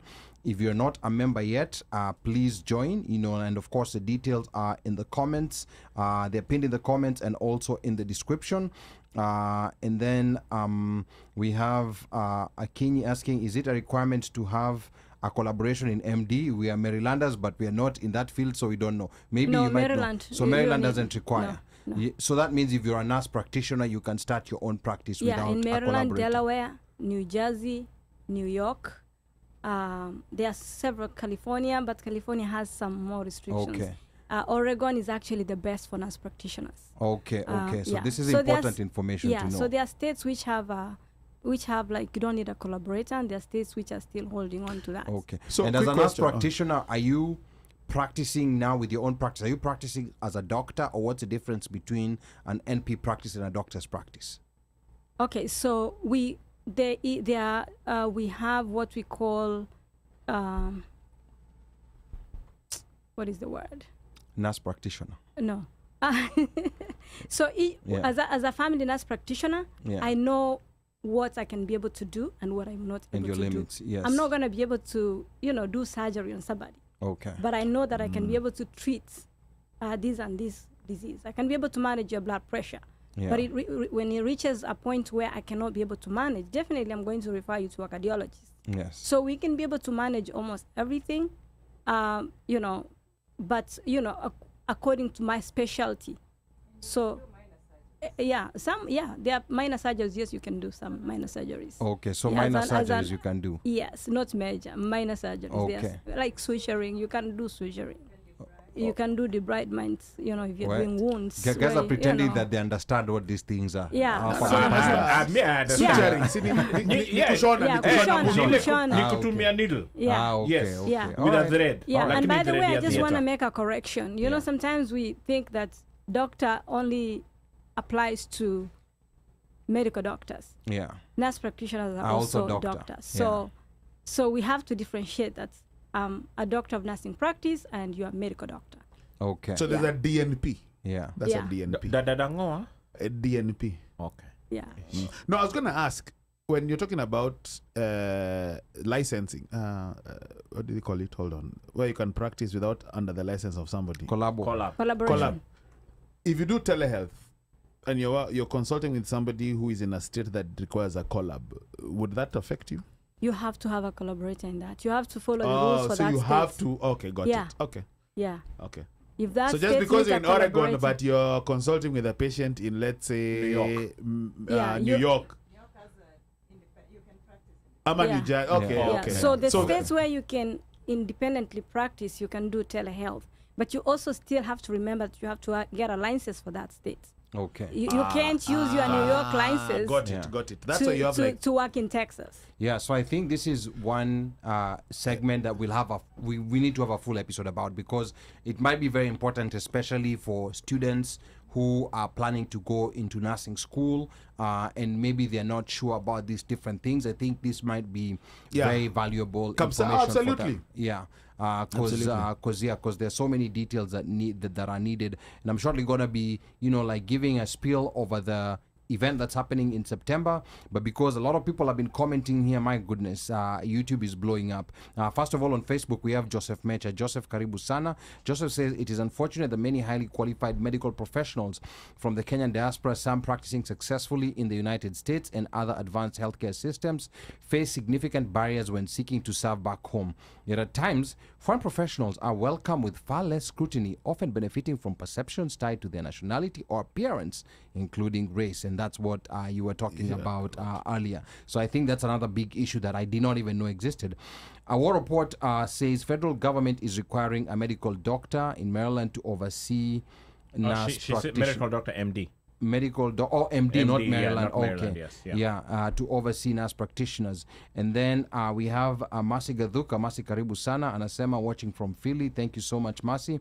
Then Joya Juaga says those CEUs are really beneficial when it's time to renew your license. And then Masi Gadhuka says, please help us address the difficulties we have with Nursing Council of Kenya to license nurses trained outside Kenya. Nurses would like to come to Kenya, but obtaining a license is next to impossible. This was a question that was supposed to come later, but let's address that elephant in the room right now, because we had a doctor who called the episode and had, needed intervention from someone who knows the president to get their license. Yet, like you said earlier, there are people, there are white people from the US who maybe cannot practice here. They roll in. But they roll in and they're allowed to Red practice in carpet. Kenya. Yeah, so let's talk about this credentialing issue.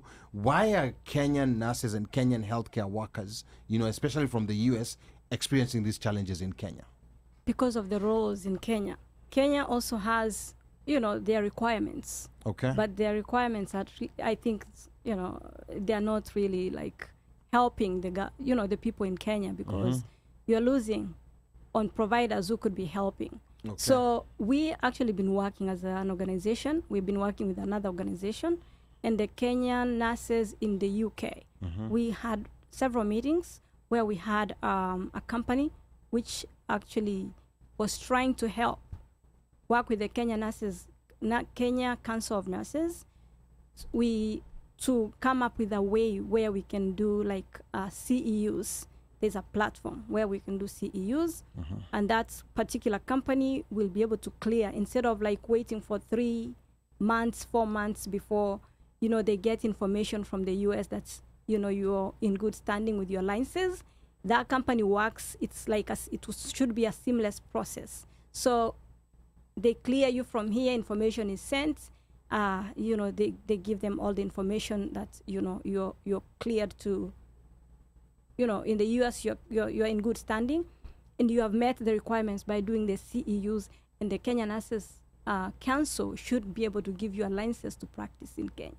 But instead of going in for 3 months of, internship, it can be shortened.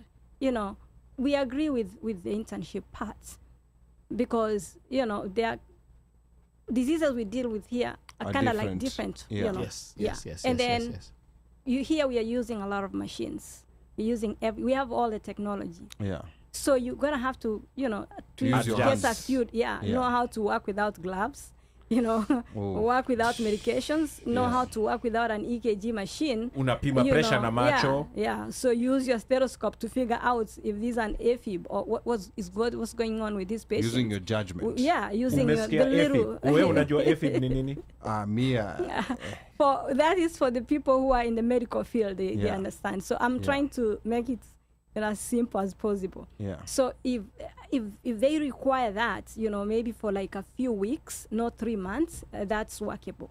We had meetings, and I think this year we didn't see it going too far, and we stopped. But we'll revisit. Okay. We are still on. We'll revisit. So it's a challenge that will be revisited. It is a challenge, but I know that we are going to be able to do it. Okay. So this year, I know last year we had representatives from Kenya when we had a conference in Dallas. We had the head of the Kenya Nurses Council. And then we had a representative from Diaspora Affairs. Okay. And actually, they already said that they are waiting to attend this conference this year. Oh, so they're coming. Yeah, so there are things we discussed. That part of licensing was part of what we discussed. Okay. And also part of it, also we were discussed about how we can help nurses who are in Kenya who don't have jobs come here. Where they can get direct hire from the hospitals without going through agencies. Yes. Who are going to take their money. So it's just directly, they help with the visa process. But that I'm not going to go into detail because it's really not completed. But those are the things we've been working on. Okay. So if they come this year, maybe they can tell us how far they've gone and how much they are willing to help, more especially the nurse practitioners who go back to Kenya, who maybe even want to go back to Kenya short time. And the medical doctors also, how can we give back to our communities? Okay. Yeah. All right. I think I was gonna say also, like, with I think we need your sister to come to the mic. I think she needs to come to the mic. I don't know, is that mic open? Ama kuja kwa hii yako. Anaweza kuja hapa. Okay. And is that screen Is that screen available? We would have to make adjustments. Okay. So, Sawa, we'll give her a chance because she was saying she wants to be away. She was a visitor. But there's an itch. In fact, yuko job. Aliambia watu yuko job at this point. I'm going to do a double. Yeah. She's doing a double at the One Mic show. Okay. I was going to say this. Pelekeni Omosh yuko kwa kona kwa gulag.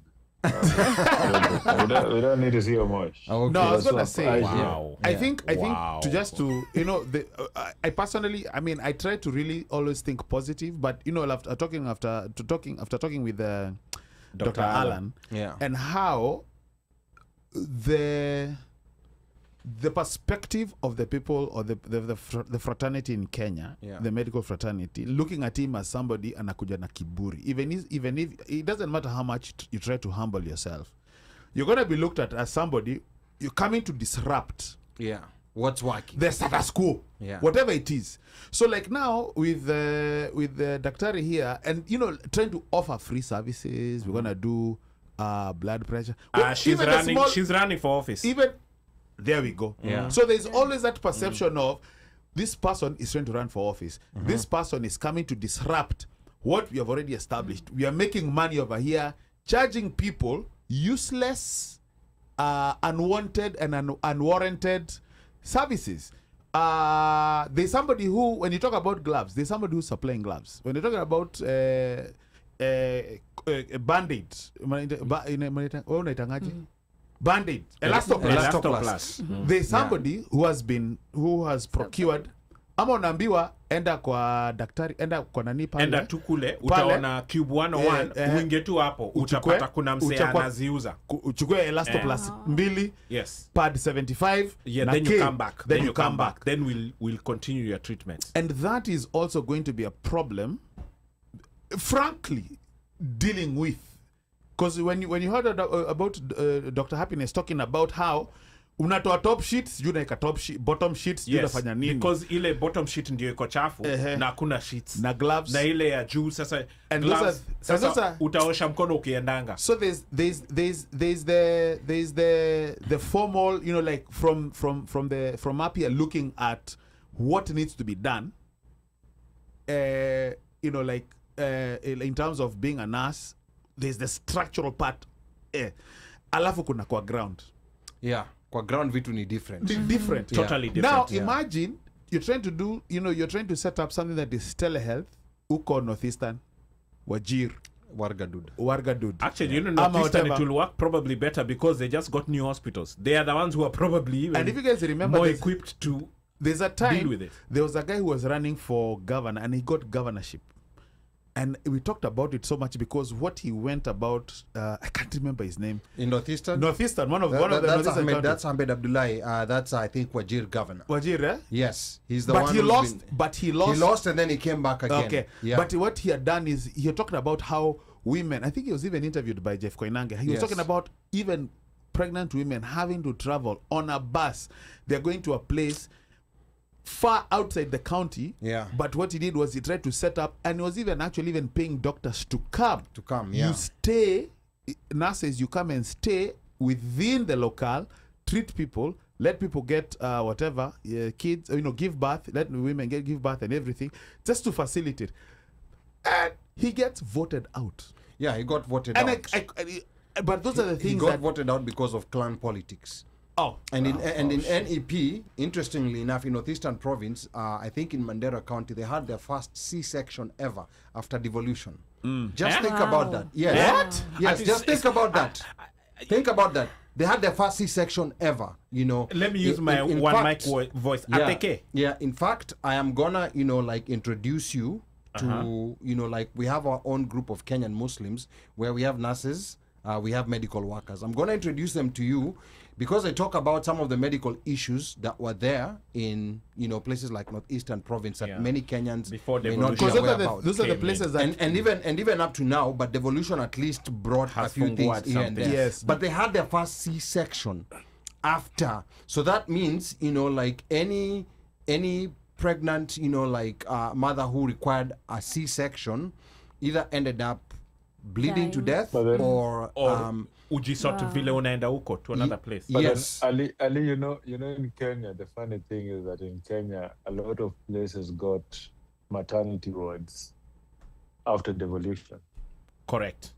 Yeah. Like people are just giving birth kwa regular ward. Kama uwezi fika to your district hospital, ukienda kwa hizi hosi zingine, ulikuwa hapo tu hosi ina vitanda sita utazalia pale utazalia.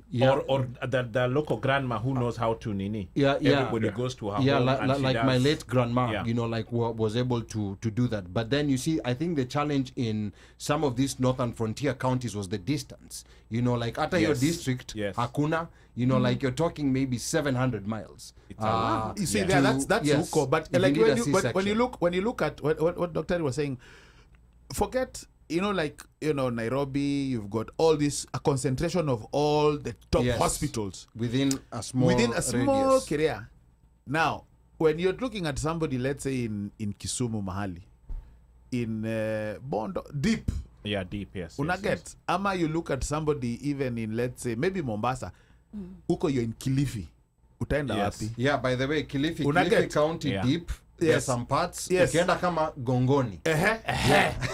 You're talking about hours of travel. My friend. Before you see anything, Before even you come to Kilifi County Hospital. And the closest, travel that you have is a tuk-tuk. Yes. Tuk-tuk is what's available in some of those. Some of those areas. In fact, some tuk-tuk are like 20 kilometers per hour. Utafika ukifika. Unaget. So, like, those are the things that when you look at, when Dr. is talking about reaching out, those are the places. Now, imagine here you're trying to set up a place in, let's say, Moranga, Ama, whatever, using one of the hospitals that are there to give free services.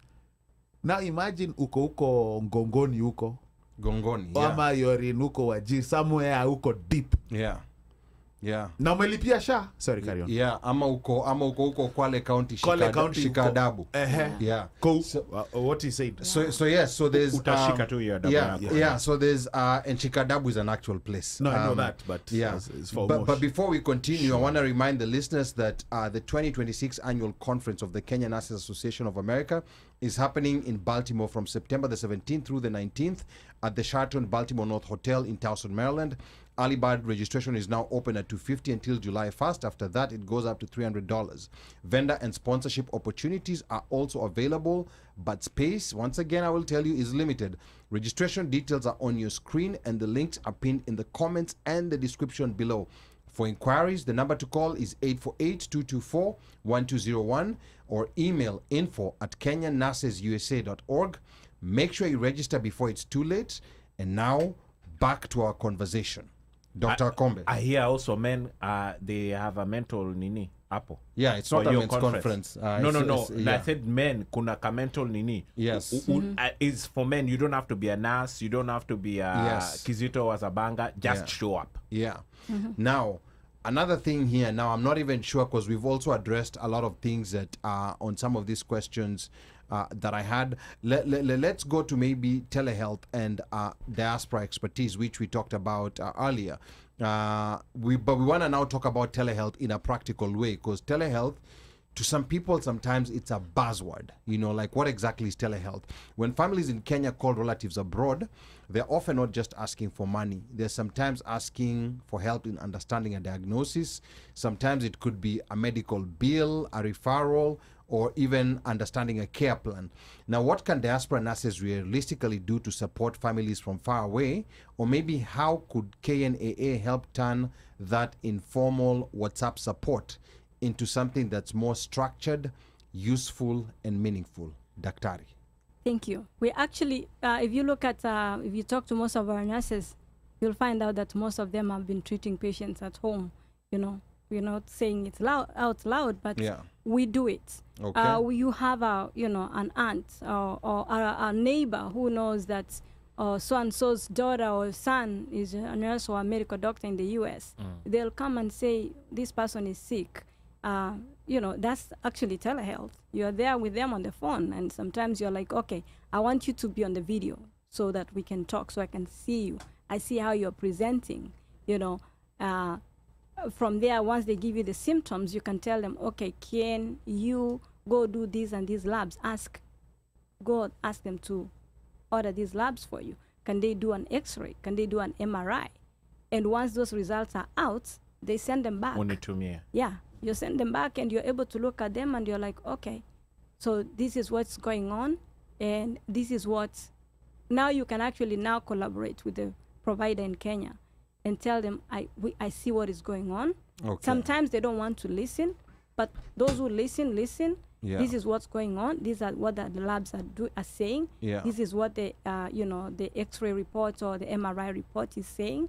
And I think, can we rule out this, and this? Just, can we prescribe this for these patients? And that helps. We are doing it not because, it's kind of like you're doing it informally. But if we are given that chance, that now we can openly say that, I am going to help patients in Kenya. And that's why we go back to licensing. Okay. Yeah, because you kind of like, you're giving the advice in quotes, but you're not, you really... You don't have the authority. Yeah, you don't have that authority to say, to go ahead and say. It's just kind of like... Is there practical examples of other countries that actually... I know you mentioned... Yeah. Actually, earlier. India is one of those countries which are really working well with, doing telehealth well. Okay. We already have telehealth in the US. Okay. Yeah, we do. But India is actually ahead because they are able to work with other countries. They are actually doing robotic telesurgery from the US. A surgeon is sitting here, but doing a surgery, carrying out a big surgery in India. That can be done. That is amazing. And these are majority of these doctors are volunteers. These are volunteers who are volunteering their services to people who cannot be able to afford those services in their countries. So if we are able to make it work, where we make licensing easier, we can be able to help our people in Kenya, because people are dying from things they shouldn't be dying from. The only problem with Kenya is that once we want these systems, like some MPs are going to ask for money to go benchmark and to go and then they're going to start traveling. Itafanyika. You know what? Kama ni pesa wanataka ya kubenchmark, but we can fungua that server for these people in the village. Yes. When they're like me, I can tell you, like, I think my shags. That's a big deal. That's a very big deal. Like UTI ni kitu inaua mtu. Wow. Yeah. UTI. How can UTI uua mtu? Yeah. Actually, we were called about a patient who is elderly, who was, very, very confused. The first thing we are like, she's very, very confused. We don't know what is going on. We are like, most likely she has a UTI. Wow. They don't have money to buy the medications. Take antibiotics. them. Let alone to go for treatment. So you just tell them, give them these basic antibiotics. Let them try. For 3 days. See what happens by day 3. Take these and maybe a 10-day course, 14-day course, because that's what you can do. Try and see if this amoxicillin is going to help this person. And God is good. It works because they can't do the lab. A simple UA, urinalysis, just a dipstick to check to see what kind of bacteria is in the urine.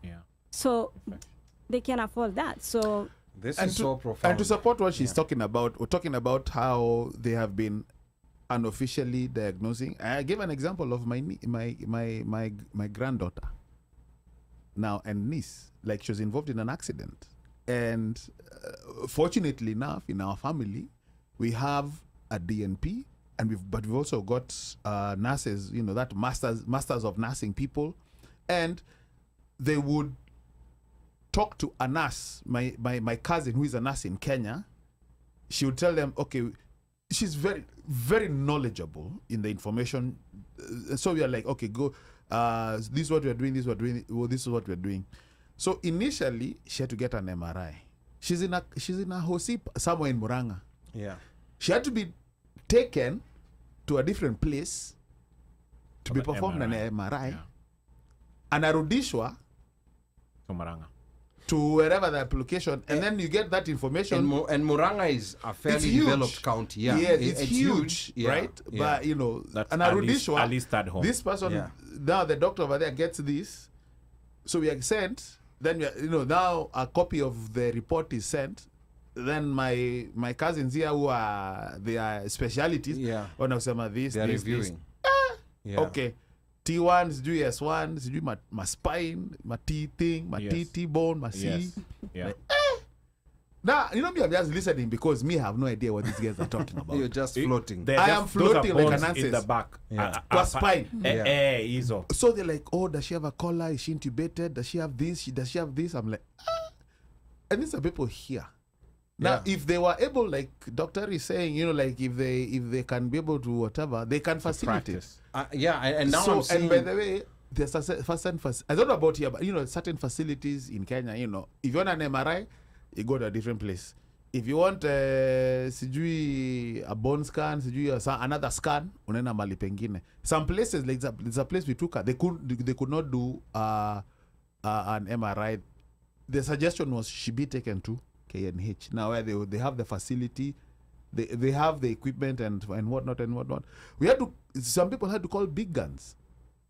But nurses here do a lot. The way they work for you can say they work for free, but they do a lot of career. It would be nice if they had licenses such that watu wakipata report or they've done this, wanatumia like okay, we need to she needs to get a neck collar to support her neck because you can't move her because spine, because some of the bones or some of the T, whatever they're called, if they are moved badly, paralysis permanent or whatever. You know, like now these are I'm learning as I'm going, and I'm like, yeah. And have we ever spoken or thought about our medication in Kenya?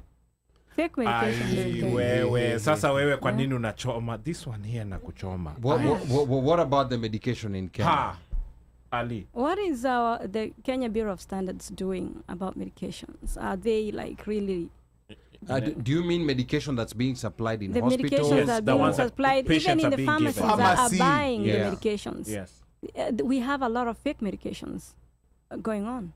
You know, you have a patient who is supposed to be on a blood thinner. They think that they're taking a blood thinner to help, you know, prevent them from forming a clot, but they're taking something which is not helping them. It's they're a on placebo. a blood thinner, but they end up, you know, forming a clot. So the medications, I think the government should do better. Because remember when I said that we have, how do I say it? We have, like it's a Kenyan thing. And I'm losing my words. We have issues that are, counterfeiting is a very big, it's a big business in Kenya. Very big business. And everything is counterfeited in that country. Anything that's sold in that country originally has a counterfeit of it. And unfortunately, the lack of enough medication in the country, the lack of enough controls, the lack of morality and ethics has led to a point whereby things like medication, which are a life and death thing, are not considered taboo. It's fair game. Because if I know that a dose of antibiotics is going for 3,000 and I can make a fake for 200, that's a 2,800 profit. By the time I bribe everybody out of that dose, out of that single dose, I bribe everybody, right? I get, maybe I remain with 1,500, 1,000, and I become a millionaire in that point, right? Because how many million doses of antibiotics are you going to produce that effect? And these are medication that people buy. Remember, wanna buy kwa chemist? Yes. It's not in the chemist. Can you imagine? Even if the doctor does whatever they are doing, giving the right diagnosis, but you're not getting the right medications. So how do you know? How do you know this is the good chemist and this is the bad chemist? You don't know. Let me ask you guys one thing. Yes. Do you know during conflict, the most expensive thing, especially that you can barter for anything, is medicine? It's medicine, especially painkillers, pain relievers, and antibiotics. Well, right? I mean, so all this medicine that you see is supposed to be in the country. How many battlefields surround Kenya? Wow, Sudan, Somalia, even Ethiopia to a certain extent, DRC. Now you see where the medicine goes. Wow, okay. Now, and also think about it. Mika, how do you know all this? Where kwa nini si pia No, I work in healthcare. Like, yes. But also think about it. When you go to a chemist in Kenya, anywhere, Kilifi, Bofa, Ukienda, Nyamira, it doesn't matter. You just go to a chemist and say, I'm feeling like this and like this. Oh, they diagnose you faster. Yes. Now, is that person is that a true chemist? No, like but they will diagnose you with a PhD in pharmacology. Yeah. No. Atakwambia unakaa uko na pressure. And by the way, who's to say that he's not selling you or giving you what Mika is saying? Counterfeit. Ametengeneza kitu ya 200 ya 3000 ametengeneza 200 shillings. Na wewe unanunua hiyo. Who's to say? But zingine hata hiyo time huyo mwenye anauza ajui juu ameandikwa job. I know. That's true.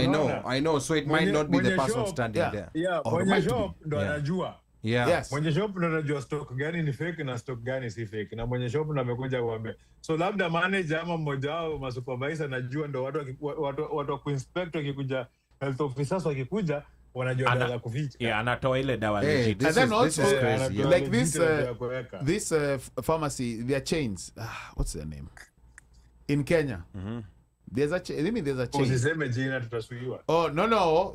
I'm not saying they do that, but like even pharmacy chains, they are all over the place. Yes. Open 24 hours.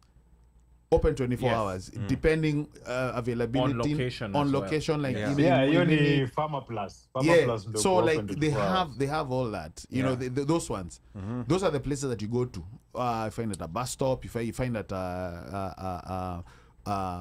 petrol station, bar, something like that. They're all there.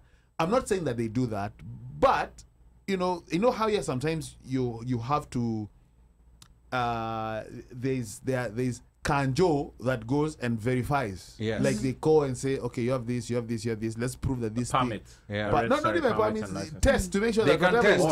They do. Yeah, there's quality control. There's quality control. Yeah. You see, that's another thing we don't have in Kenya. Quality control. Yeah. That's all I'm saying. So anyway, that's another one that I think needs an episode of its own. Yani, there are so many episodes of their own, you know, like you see, now we are actually not experts, we are consumers. Yes. And we have been affected by, or should I say infected by some of those things. So here's another comment. Let me read a few comments here because there's a lot of comments coming in on YouTube. Our report says, thank you for an informative session. Glad to see the Kenyan Nurses Association of America for the work that you're doing. And then Jessica Mishira says, we can only fix Kenya if we sit on the table where the policies are being made and advocate for policy changes. Then Akinyi says, very great point. We had an almost free clinic in Jericho and it worked perfectly. And then we have Akinya Doyo saying, Kama Sisi and elites always escape to private hospitals or foreign care. Urgency disappears. The system quietly becomes good enough for the wananchi. And then Akinyi further says, the reason a Kenyan nurse who has practiced here for ages can't work in Kenya is because they will go to blows with doctors and nurses behind patient care. The person who said to bite tongue. Dr. Happiness. Yes. Yeah. And then we have more Micheka.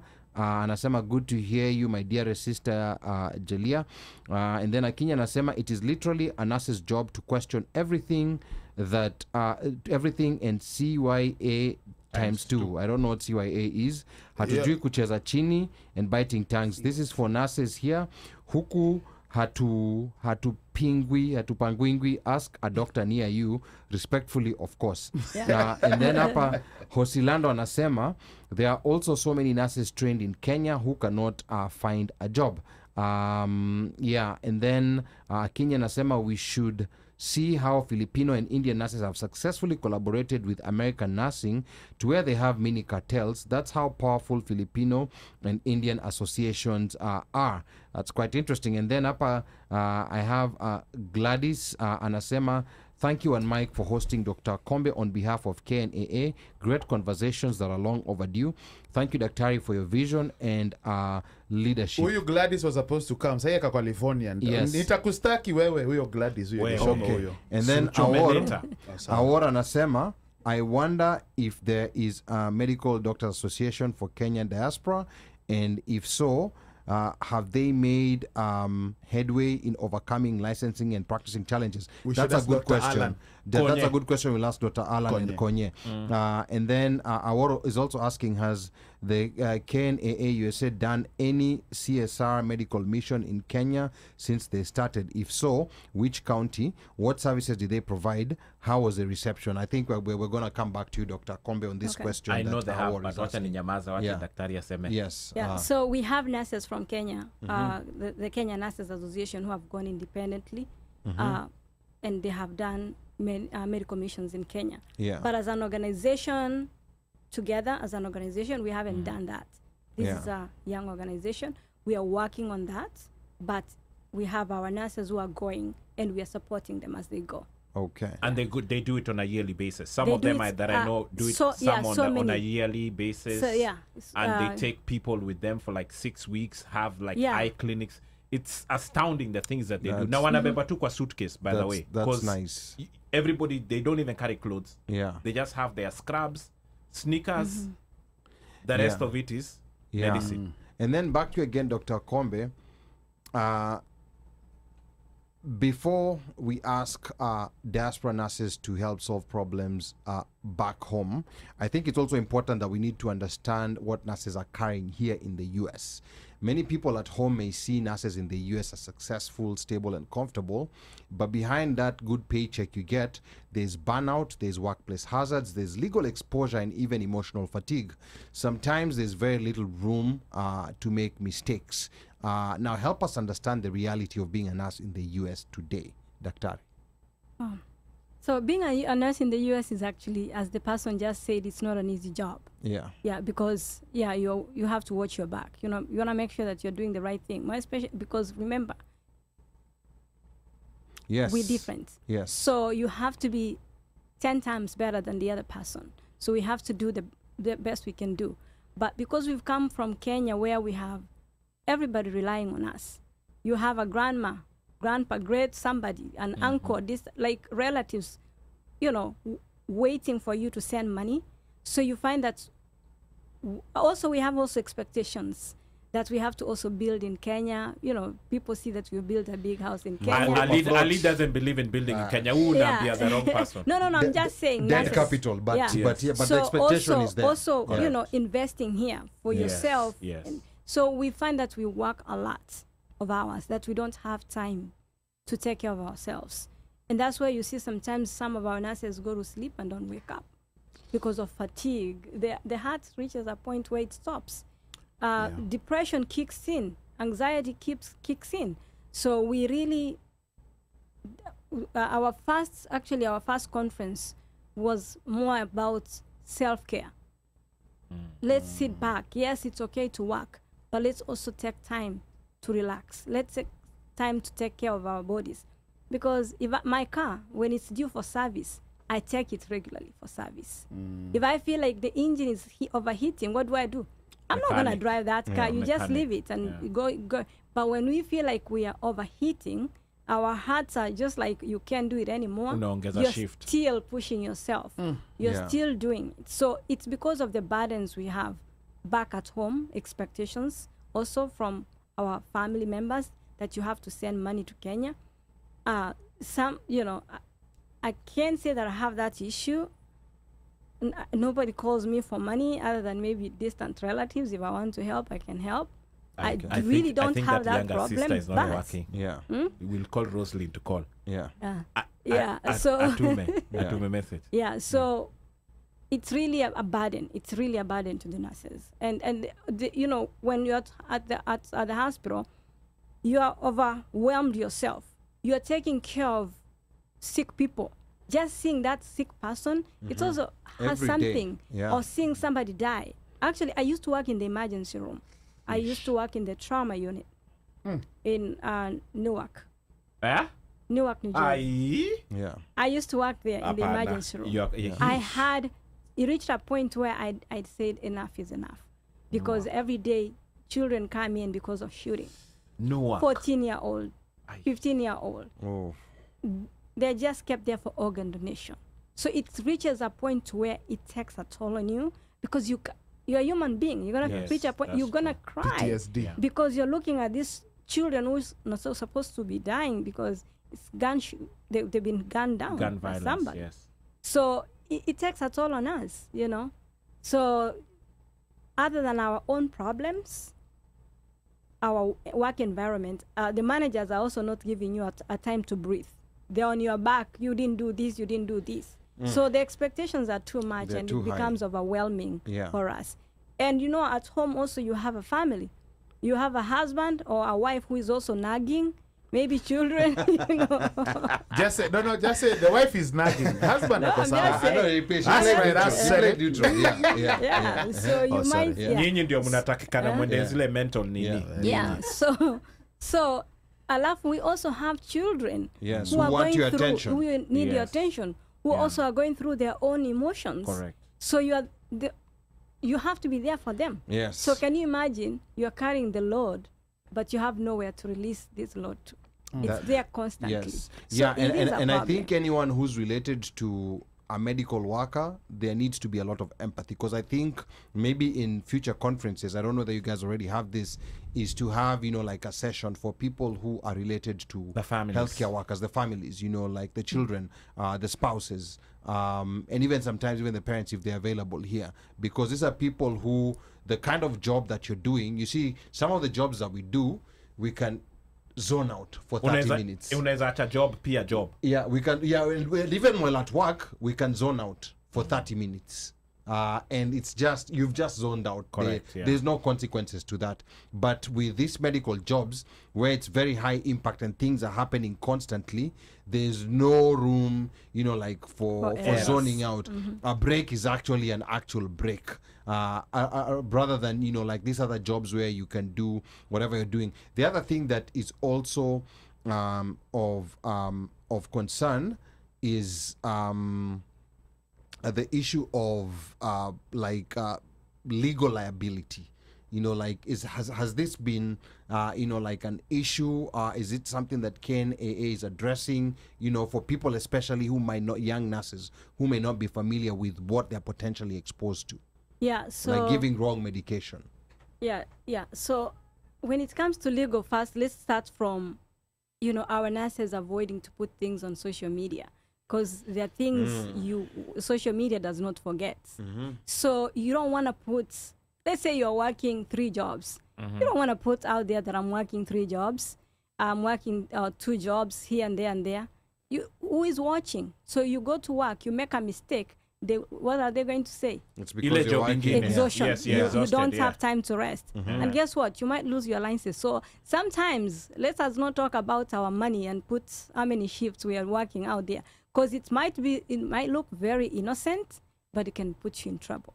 Or do not come to Facebook or whatever to vent about, you know, how, you know, a patient you had, what happened. You never know who is listening. Yeah. I have an example. When COVID hit, somebody put something innocent on the website and under a nurse practitioner group, and I liked the comments. Oh, just liking. Liking the comments. Wow. That's how, you know, people have to be very careful. Liking the comments. I used to work for a company. I can say it. The company, the legal, they have like people who go through social media. They reached out to me. For liking. And this is a closed group. So they started asking me, they have access. There's nothing like closed groups. People need to know that. They asked me questions about the posts. Do you know the person? I said, I don't know the person. I just like the post because, you know, what is happening, we need to, you know, close so that, you know, that time when COVID hits. Yeah. So we need to be, you know, I thought maybe we need to close so that, because we are seeing patients at home, we don't carry, you know, whatever we are carrying from one patient to the other, or what I'm carrying to the patient. So that was my, that's why I liked the post. So the guy was nice. He spoke to me for a long time, and he gave me advice and told me, be very, very careful. It doesn't matter that if a group is closed, it doesn't matter that we don't have access. Yeah. We are always there watching and seeing everything going on. So it was a long interview. I can't disclose exactly the questions they had to ask. Yeah. But so our nurses, I didn't do anything wrong, of course, but our nurses have to be very, very careful on what they put on social media. Some of them have put, I saw there's one who had put something about a catheter and lost her license. So what we put on social media is really, like, we really have to watch because it has legal implications. So that's why we have, and anytime you have a problem at work, if you know that you've been accused of something, look for an attorney immediately. Wow. Don't answer your manager. They might come to you like sounding so nice. No. Yeah, no, to be used. It's not your interest. They are not for your interest. Yeah, they're management. Yes. Yeah. Always have your insurance, malpractice insurance, if it's cheap. Even if your hospital has given you, or wherever you're working, they have given you malpractice, have your malpractice insurance. Call your malpractice you're insurance. You're paying that out of pocket, that malpractice insurance. Yeah, it's not that expensive. It covers you. Oh. So you can call your malpractice. They can give you an attorney who is cheaper, and then you can confide to your attorney, this is what's going on, and then they can, instead of you responding, they can respond on your behalf. Wow. So that's where you don't put yourself in trouble. So there are things that, of course, you don't need a lawyer to respond, but there are things you'd really need. If you feel like this is going to put me in trouble, have an attorney respond on your behalf. Wow. What about male nurses? Because male nurses, have different kinds of challenges. Because you see sometimes men in nursing face a different kind of pressure when it comes to boundaries with patients, when it comes to suspicions, accusations, cultural stereotypes, and maybe they need to be extra careful, especially in intimate settings. What should people understand about the experience of male nurses in the U.S., Daktari? Yeah, I think male nurses have advantages and disadvantages. So as a male nurse, you can actually move up the ladder quickly if you really wanted to. Oh, okay. Yeah, because, there's few of them. There are few of them, and we have more men, more women. So they kind of tend to treat you better. So, that's an advantage. But the disadvantage also is a patient can accuse you of something, and, you might know. Yeah. I can go to a patient's room and say, oh, you look beautiful today. You won't have a problem. They won't have a problem with me saying you're beautiful. But a male nurse came in and said, oh, you look beautiful today. It changes. Yeah. So we have to be very, very careful on what we say. What we say. We can get away as women. We can get away with a few things you say. But, because as women, we like complimenting each other. Or, oh, your hair looks pretty. But a man can't say that. No. Because it can be taken, so we have to be very careful on how what we do, and also be very careful before even you touch a patient. You just tell them, look, I'm going to draw your blood. This involves me touching your arm and, doing this and this and this. And some of things you're going to do sometimes, just have somebody with you. If you're going to do something which involves a female and involves, you might need to do an exam. Have someone else with you. Have somebody else with you there. Especially a female. Mm-hmm. Yeah. You're going to put in a catheter for a female? Have somebody there with you, so that you cover yourself, because it can come up with something else. I can go in without, and I put a catheter on a man by myself, and it won't be a problem. But for a man, it will be a problem. Yes, that's so always have somebody with you, just to cover yourself in situations where you know that it might go wrong. Okay. Yeah. Oh wow, that is the male nurses. That's interesting that she says that, because you that she can put a catheter on a male patient by herself. Yes. But when it's a man, or even attend to a male, and even to the point where they'll even tell you unatoa nguo nini, they see problem. Yeah. Lakini a male, but if it's the other way around, a male nurse, no. Normally you at least either a female will come and do it or atakuwa na backup. Yeah. Watakuja But even wawili. us, women, we also still need backup. But Yes. it's, you know, we are not as males are more susceptible. Yeah. Okay. It's okay to also have like somebody there with you when you some of these things you're doing, so that you know. In your nurses, them way go. Oh, sorry, carry on. Yeah, I mean, I think, guy here. I think these are small details that can, you know, like have, you know, like very serious consequences against your career that sometimes young people are not even aware of and don't even know. They just hear, you know, like nursing is good, you're going to make good money, and they maybe do not have an understanding of, you know, like the requirements and the vigor of the profession itself that is required. But where there is a big actually problem is the nurses who are coming from Kenya. Those are the ones who have a bigger problem than even the young nurses who are here. Okay. Because there is a disconnect. They don't understand the social culture of the US. Exactly. Yeah, so those are actually have more issues than the nurses who have trained in the US. Okay. Because they understand what is going on. Yeah. So that's what we really want to do when the nurses come here. We want to make sure they have mentors. Okay. Somebody to mentor them. Somebody they can call and when they have a situation. I have this situation. What do I do? You know, we walk them through. And trying to understand the Yeah. You go to the bathroom, call somebody and ask them, what do I do in this situation? And somebody's there to help you. And that's where we're here as an organization. Okay, good. I think we said we have a caller. Yes, we do. Okay. Let us see. 6297. Thank you for calling the One Mic Show. Name and where you're calling from. Welcome to the One Mic Show. Hi, how are you? My name is Scarlett. I'm calling from Houston, Texas. Dr. Akombe, thank you so much for giving us this platform. I want to piggyback on the young nurses, especially ones from Kenya. When somebody is telling you something, and somebody has been in that hospital or somebody has been in that country for a while and trying to correct you, especially male nurses, and if I'm a female, they feel some kind of way. They probably will not even try to listen to what you're saying. He's a man, you're a woman. You know, they won't listen. They get in trouble.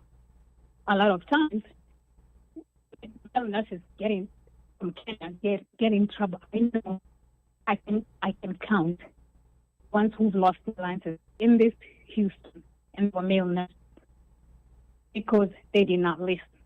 That's one. Number two, young nurses.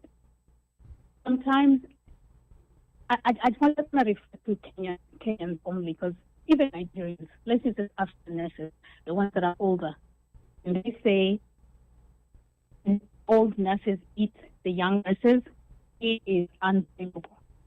You see them asking a question, they'll report her, she doesn't know what she's doing, she's not competent, for example, a nurse from Kenya has redone her orientation and she's on the floor. Probably it's her first week by herself.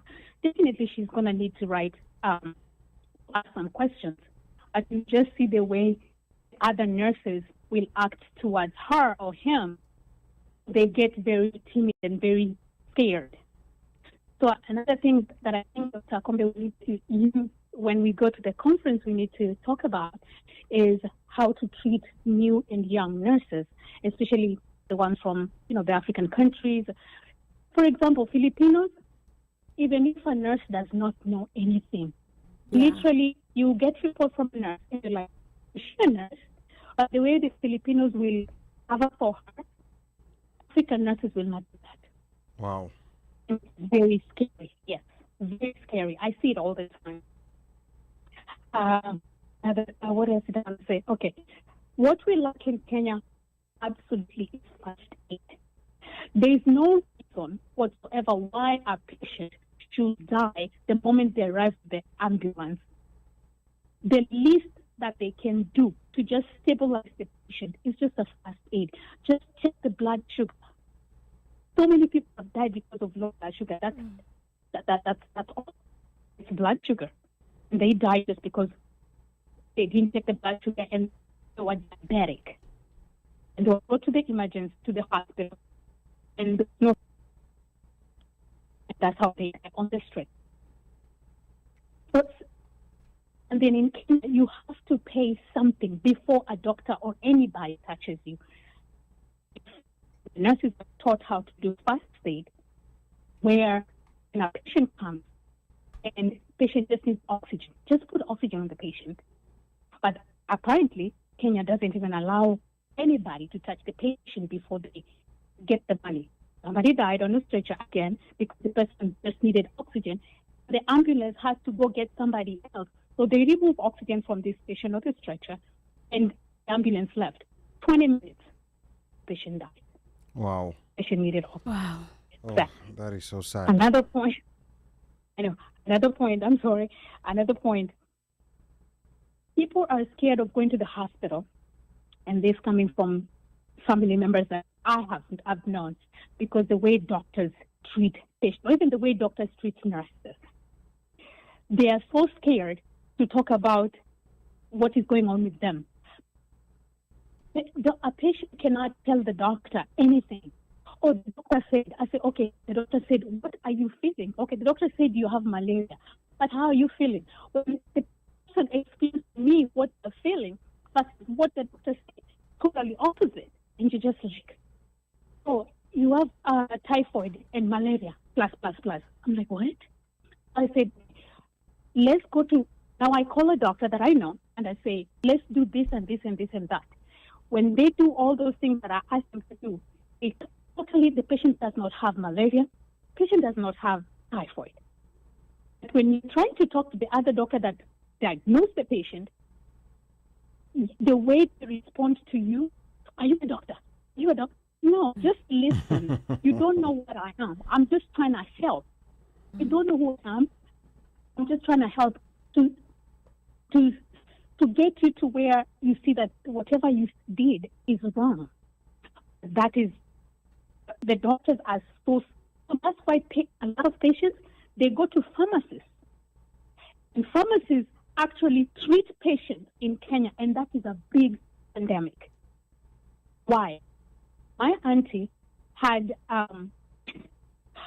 elephantiasis, but this doctor is giving my auntie LASIK. Why? No, pharmacist. And I'm like, what? Oh, he told me to take it at night. What? Wow. LASIK's at night. You don't even you can't even because sleep. You're in the bathroom 24/7. During the day, you are so tired. That is crazy. Another scenario. My uncle went to Kenyatta Hospital. Okay, everything went well. They gave my uncle prednisone.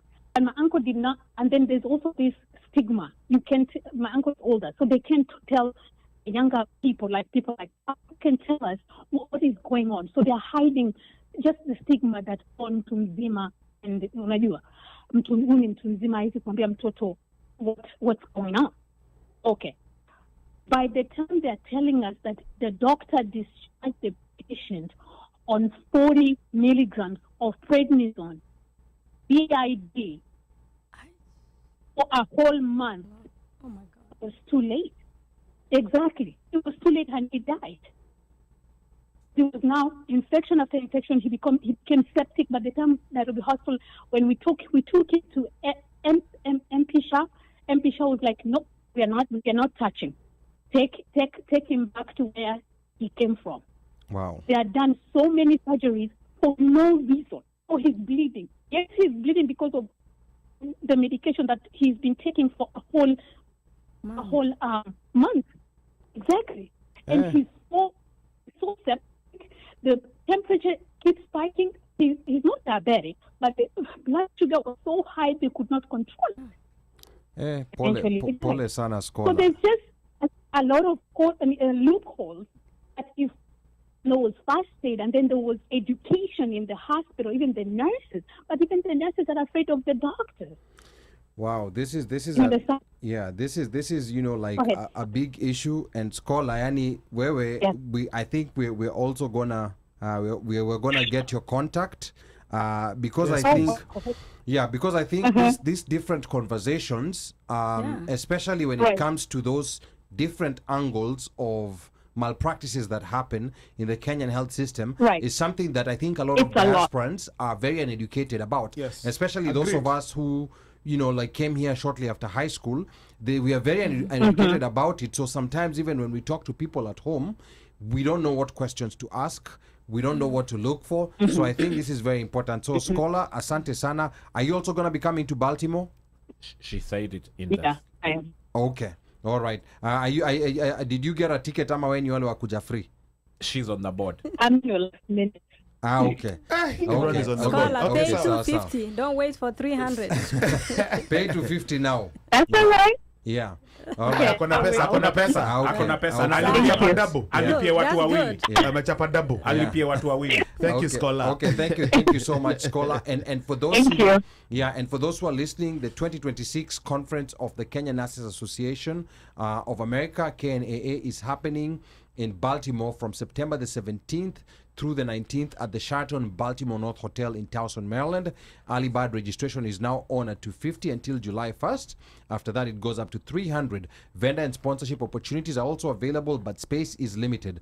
Registration details are on your screen, and the links are pinned in the comments and description below. So take advantage of that, and for inquiries, call 848-224-1201 or email info@kenyannursesUSA.org. Make sure you register before it's too late. And now back to our conversation as we're coming to a close. Dr. Akombe, I want to carefully bring in a broader public health question. Now, Kenya has had various healthcare cooperation discussions and agreements with international partners, including the US. And recently, there's been public concern around issues like quarantine facilities, disease preparedness, and who carries the risk when these projects are placed in local communities. Now, from a nursing and public health perspective, how should Kenyans think about these partnerships? What questions should communities ask about transparency, safety, sovereignty, preparedness, and accountability without rejecting cooperation that may actually be useful? Daktari. Thank you for the question. Cooperation between countries is a very important thing, and more especially when you're getting funding to fund the healthcare system, which we know that we really know it's functional in Kenya. So corporations like those ones, we welcome them. And if the funds are put in places where they're supposed to be going and doing the right thing, we actually welcome that. Yeah. In terms of, diseases, containment, and all that, I'm really not an expert in that area. Yeah. Yeah. So that I'm going to skip that question on containment and leave it to the experts who have Fair done enough. Epidemiology and all that. Fair enough. So yes, because I think part of the issue is that sometimes when it comes to these issues of foreign, like when you say it was withdrawn, is when people came to learn that there was so much dependency that Kenya had on the US over so many things. But when it comes to some of these international partnerships, our media sometimes doesn't necessarily do a good job because the issues become so politicized. So you're not a medical expert yourself, but what you're exposed to now is all this political information about whether it's good or whether it's bad. So sometimes you may go on a demonstration or mandamano on something that's actually good, but you don't know because you've been told this is not a good thing. So I think, like one other area that I would love to see, and I've told people in the healthcare field, we need to get people in the healthcare profession getting, into journalism, because there's a big problem when it comes to healthcare reporting. I'm sure you guys sometimes cringe when sometimes you hear stories on the news about healthcare, and I think part of it is because, like a lot of people who study journalism maybe do not have the depth of knowledge to investigate, like a medical issue and report on it. So sometimes there's a lot of misinformation. I remember Disconnect. like during COVID, misinformation was rampant everywhere, all over the place. COVID exists. COVID doesn't exist. Yeah. Shots are good, shots are not bad. Yeah, that shots was are all good. over, even in the US. Yes, it was everywhere. It was everywhere, and no one was immune to the misinformation that that was out there. So that, I think, is one of those areas that needs to be paid attention to. Some comments here that were coming while we were having a conversation. I can see Design Crafter was saying politicians also suffer from poor care. They die from emergencies like heart attacks or road crashes, yet their peers blame assassination or witchcraft when when delayed or inadequate care was the real cause. And then Akinyi says NSO gives insurance for less than $200 a year for personal insurance for nurses. I mean, this is very sad that you have to take insurance, even if it's not so much money, over a job that you actually went and studied, but you still have to take insurance. That is very sad. You can be sued, Bana. This is sue capital. Yes, and then Akinyi says NSO is the nursing service organization, is a malpractice insurance for nursing. And then she also says Filipinos cover their young nurses beautifully. That's something that I think Africans need to learn. Yeah, and she even painted a picture. Yes, and then and then Scholar here, Design Crafter says Scholar raises a good point. We need a patient's bill of rights in Kenya. You can die with 10 billion in the bank if incapacitated and don't have a deposit. Yeah, that is. It's actually happened to my mom. My mom was my mom was going to. She had an appendix, and she had appendicitis, and she was supposed to get appendectomy. Her appendix removed. So let me just use the layman language. She was taken to Nairobi Hospital. Yes. Oof. It was over the weekend. I remember the banks were closed. Do you know they refused completely to admit her because we didn't have money. Their policy there says, is money yes, in the bank. We can't access the money right now. Yeah. But they could not do anything. So she had, luckily she was given medication which delayed the rupture. Yeah. The following day, went to the hospital, went to the bank, got money, and then she had surgery. Oh. And of course, that is Nairobi Hospital. And when you're removing an appendix, you don't have to cut the person the whole tummy. Nowadays, and that was long ago. Do you know the way they did the surgery? You'll think that she was having a C-section. Oh. And this is Nairobi Hospital. Just to remove an appendix. So we really need better care. And one thing I also really want to emphasize is, as much as we have money, people who have money in Kenya, you don't know where you're going to get a heart attack. You don't know where you're going to get a stroke. You might be in your rural area, or an area where you went maybe to see a relative, you went for a matanga, or something happened. You have a stroke there. If there is no hospital close to you that can be able to help you, you're going to die. Yeah.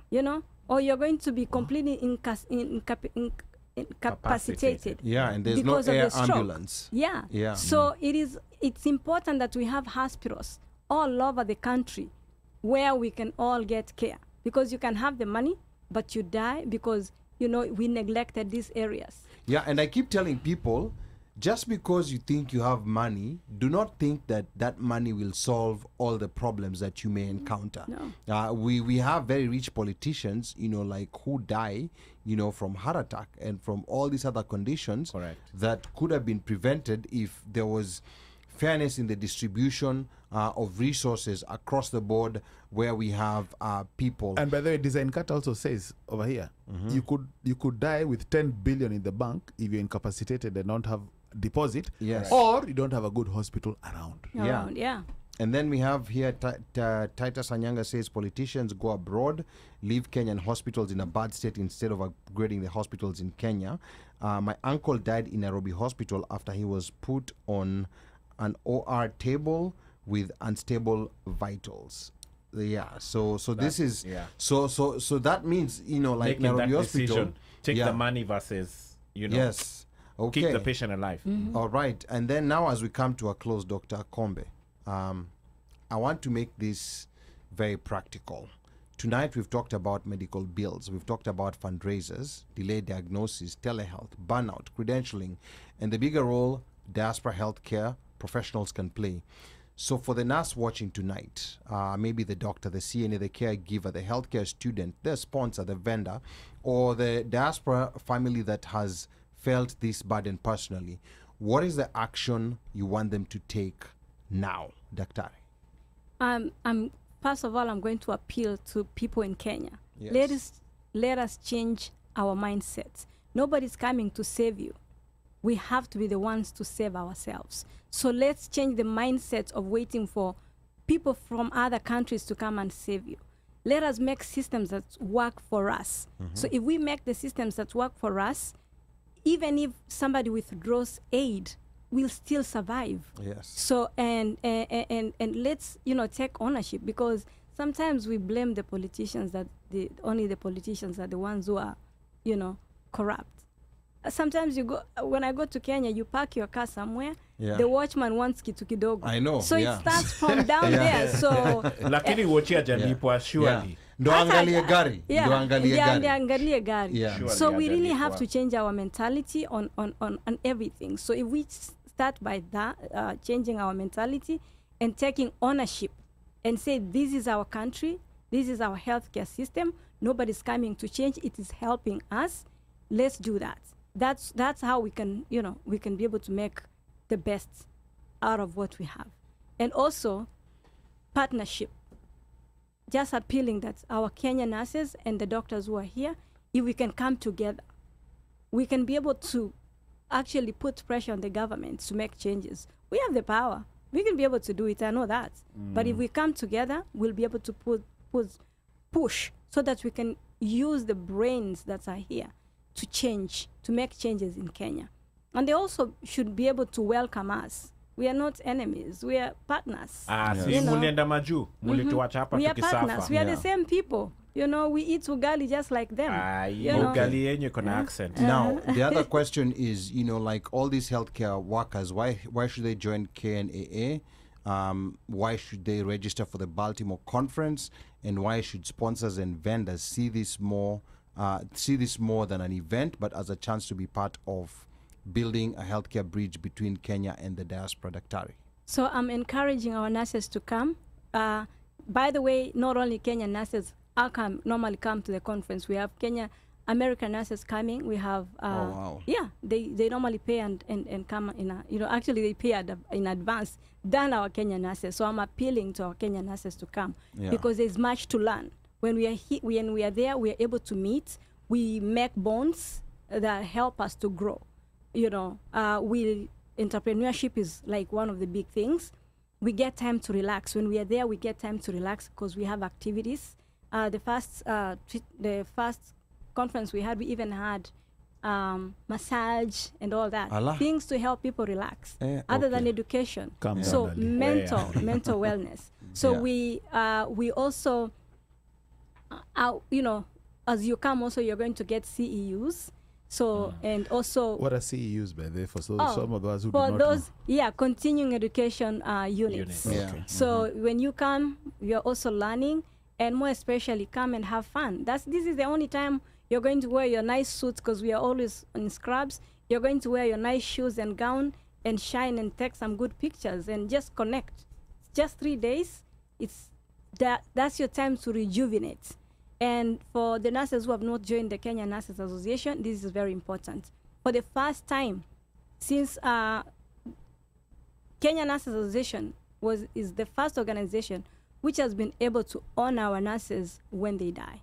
So if one of our nurses die, we come actually in uniform and we represent. We show them that you are somebody who mattered. You are not alone. We are here for you. And we stay there. We don't only show up on that day. We are part of the fundraising. We are part of those people who cook and take the food there. This is our community. So we support each other. So this is a community where we uplift each other when we're having fun and when we have problems. We are there for each other. So it is important for the nurses who have not joined to join, and more especially come to the conference. And for the vendors, you have it's a good marketing place because these are professionals. If you are a lawyer, come show us the services, legal services you can offer, because we need them. If you have a spa, we need that. If you have like a tour company, come. If you're selling clothes, we love clothes. We actually, most people who brought in some Kenyan clothes, they were able to sell everything last time and the jewelry they had. If you're selling homes and houses within the US, we try to keep it in the US because we don't know what you are buying in Kenya. So we keep it in the US because there are regulations. Okay. No, that's fair. I would do the same thing. Yeah, because we don't want to, life insurance. People are selling life insurance. We need life insurance. So there's a IULs like Ali like. Yeah. We need that. We need people. Nurses need financial literacy. Yes. Literacy, please. Yes. Come, teach us. Yes. Help us so that we don't work. Ati pesa tunaweka. Mika is throwing jumps. Yani Mika anatupa tu bomb zingine. But what you said is true. Nurses especially, when it comes to financial literacy, because that's one of the things that I'm very passionate about, nurses are very susceptible. Yeah. Nurses are very susceptible when it comes to, financial scams. When it comes to but nurses are also now, because nurses are trusted by the community, a lot of these organizations that sell these scammy products are using nurses, and the nurses are innocent because they're not trained in finance, so they're the ones who are fronting some of these products that are not necessarily very good products. Oh, yeah.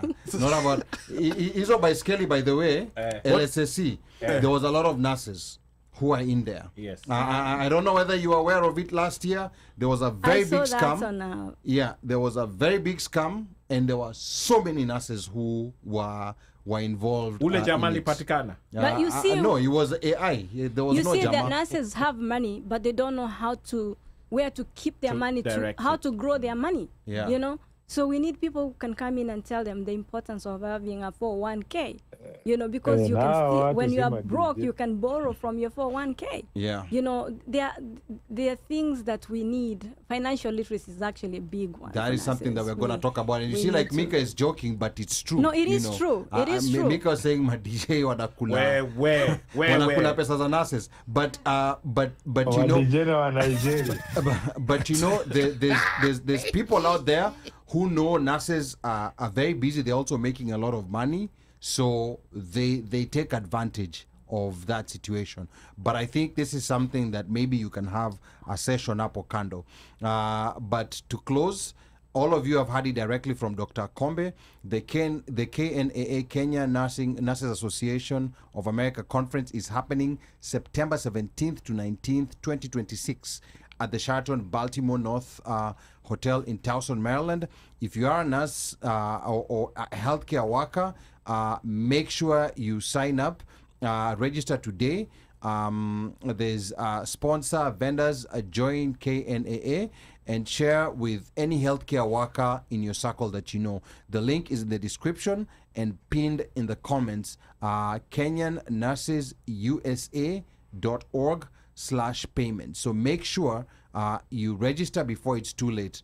$250 right now. It's going to go up to $300 on July 1. Now, this is how we move from the WhatsApp fundraisers to organized solutions. Uno Mike, wahenga wanaongeaje?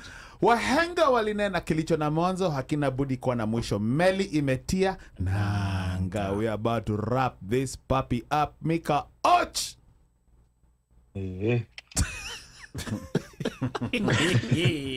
Bara atafuta ma DJ. We ongea. DJs are gonna come for you, Mika. Azima DJ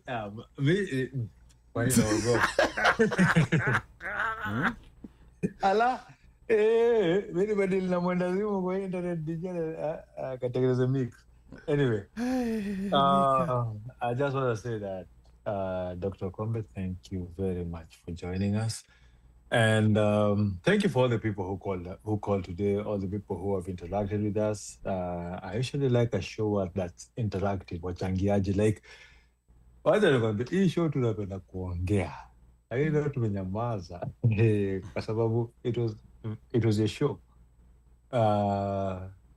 Wachangiaji mmechangia kama kawaida, and we really appreciate it. We want you to, these are discussions that should not just end here.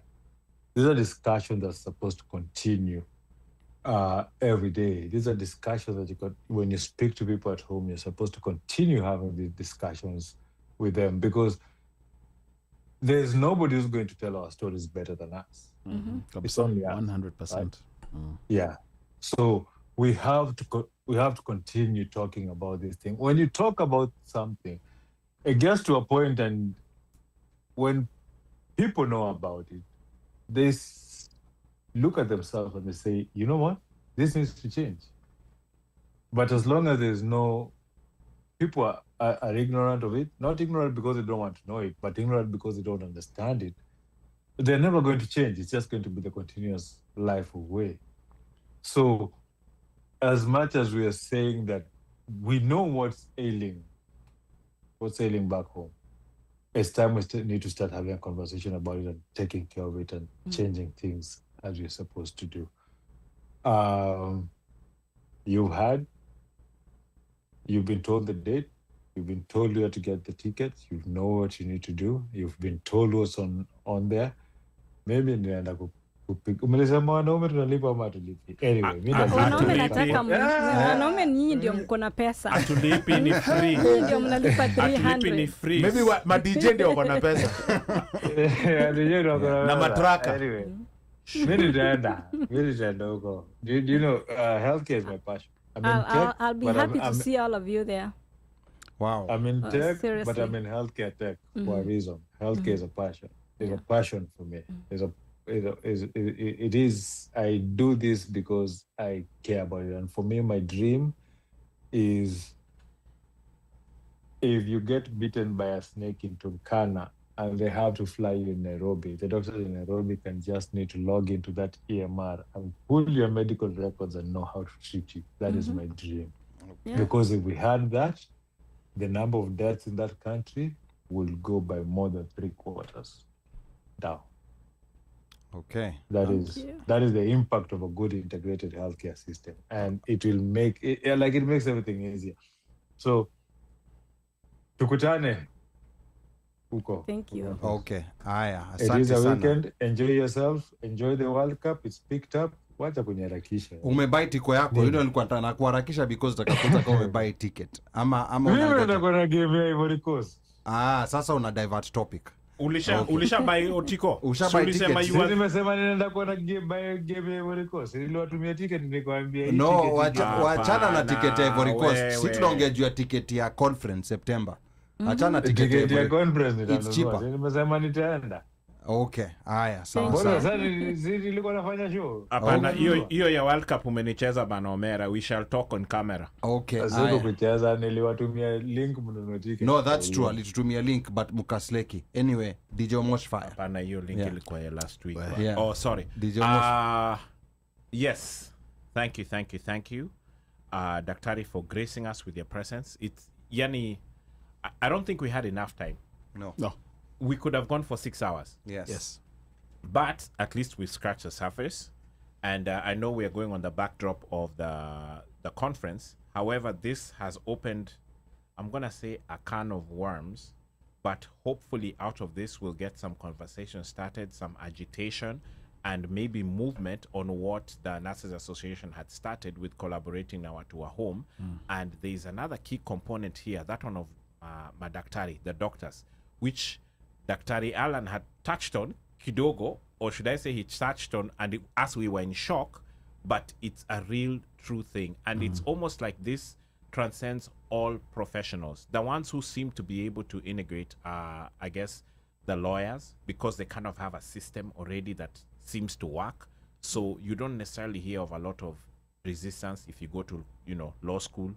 You go to, what is it called? School of Law. And then once you do that, then you can practice. Then now you get into LSK na uko sawa. They seem to be the professionals who want to make. But these other ones, they seem to be a lot of resistance. I don't know about accountants, like CPAs and stuff like that. But they probably have their own stuff. But. Yeah. But you see, there's that thing of unakuja kutoka diaspora na wewe ni enemy. You're not here. You're not coming to you're compliment. perceived. You're not coming to partner. compliment Yeah. at all. You're coming to break what we already have. Yes. Yeah.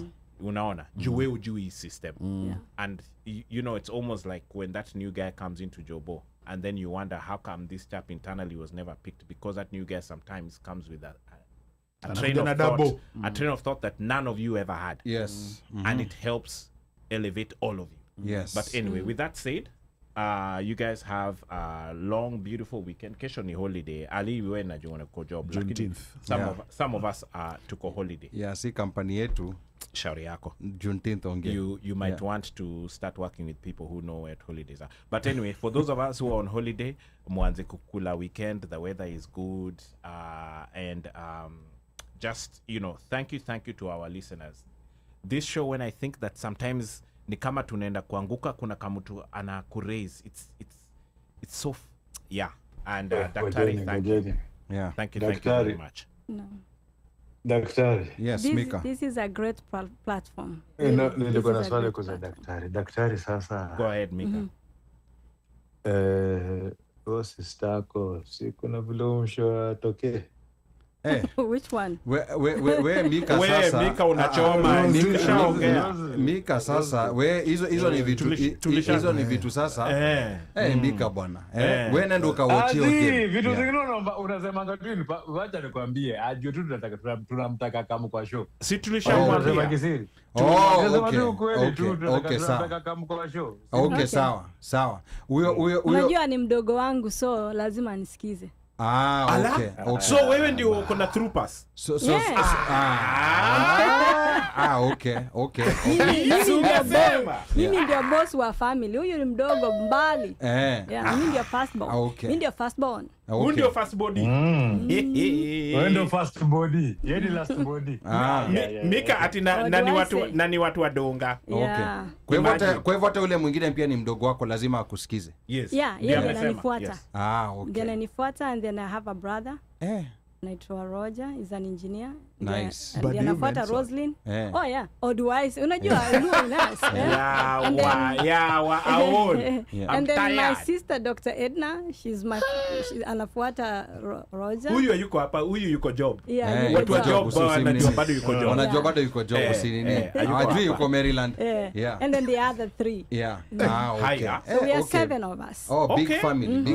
That is great. Shakers. That is great. Now, you know, like before you give us your parting shot, there's a comment here. You know, like a text I'm getting, you know, is and that text says someone who came to the show, and they're going to get a booth at the conference. You know, like they did not know about this conference. They heard about it on the show, and they're going to get a booth. Thank you. So yeah, so that's the result of this. So that's a very good thing, and we are happy with that. Thank you. Give us your parting shot, your last words. All right. Yeah. I just want to give a big thank you to the One Mic Show. This is a good platform for us. Actually, this is actually my first interview. So, you know, I really appreciate all of you and the work you're doing. And we just started. We have a lot to talk, more especially in the healthcare. So we have, if you need more people to come into the show and, you know, talk about other issues that are affecting us in the healthcare system, feel free to reach out to me, and I'll give you great speakers. So we look forward working together and ensuring that the things we spoke today, we're able to actually implement them. And the doctor you spoke about, if we can, you know, come together and we team up, I think we'll make up something. Yes, we'll definitely connect you. I'm 100% sure that we'll be able to move things. And for those who are 50-50, they're like, your conference, sijui, atebaya ticket to go to Baltimore. You know, there are nurses out there. Kwanza ni tuchuani. Who are just thinking, and it's 250. Do I really need to spend 250? What do you have to say to them? I just have to tell them that they need to go and look at other conferences for nursing, how much they pay. Nobody pays less than $1,000. Wow. Yes, nobody pays less than $1,000 if you're coming in person. Wow. Nobody pays less than $1,000. We try to make it as cheap as possible, affordable, and try to sometimes pull money from our pockets to just make it work, because we are passionate about the organization.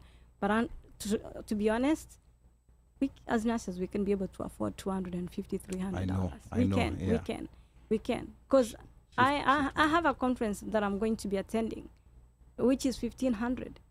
Wow. And I'm not even, you don't even negotiate. You just pay. You just pay. Yeah, I wish because, I went to nursing school. You have to because you still you have have to because you have to if you're, they need some particular hours for you to renew a particular license.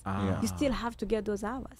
Somewhere, so you might as well get so them from this I'll conference. get some from KNAA and I'll get some from the other conferences, and some of them I'll be taking them at home, so to renew my license. Okay. Yeah. All right. Yes, Dr. Akombe, it was so amazing having you here. This is one of those interviews where we also had to do a lot of preparation to make sure that there's value, not only to you, the guest, but especially to the people also who are tuned in, whether people in the healthcare profession or other people who are concerned about, the rising health costs in Kenya, because it's affecting all of us. One of the biggest, amounts of money that people are sending to Kenya is for healthcare. We want to be in a position where if we have a good healthcare system, we now send money to build, to grow the economy, not just to treat diseases. I know people who are spending 20-30% of their annual income on different kinds of black tax in Kenya, and one of them being for medical care. So I think if as diasporans we start thinking in that perspective, where even if we're thinking selfishly, if we have a good healthcare system, all these monies that we are constantly sending, they will remain in our pocket, and we'll either be able to invest it or to grow ourselves and do something better, for ourselves and our families. So this was very, mind-opening, especially on some of the issues within the Kenyan healthcare system that a lot of us tend to be very illiterate to. So it was very good information that's coming in. And then, of course, remember, it is September the 17th to the 19th, the 2026 annual conference of the Kenya Nurses Association, KNAA. That's going to be in Baltimore, Maryland, at the Sheraton Baltimore North Hotel in Towson, Maryland. Early bird registration is now open at $250 until July 1st. After that, it goes up to $300. Vendor and sponsorship opportunities also available, but space is limited. Registration details are on your screen, and the links are pinned in the comments and the description. For inquiries, call 848-224-1201 or email info@kenyannursesUSA.org. Make sure you register before it's too late, and we thank you everyone for tuning in.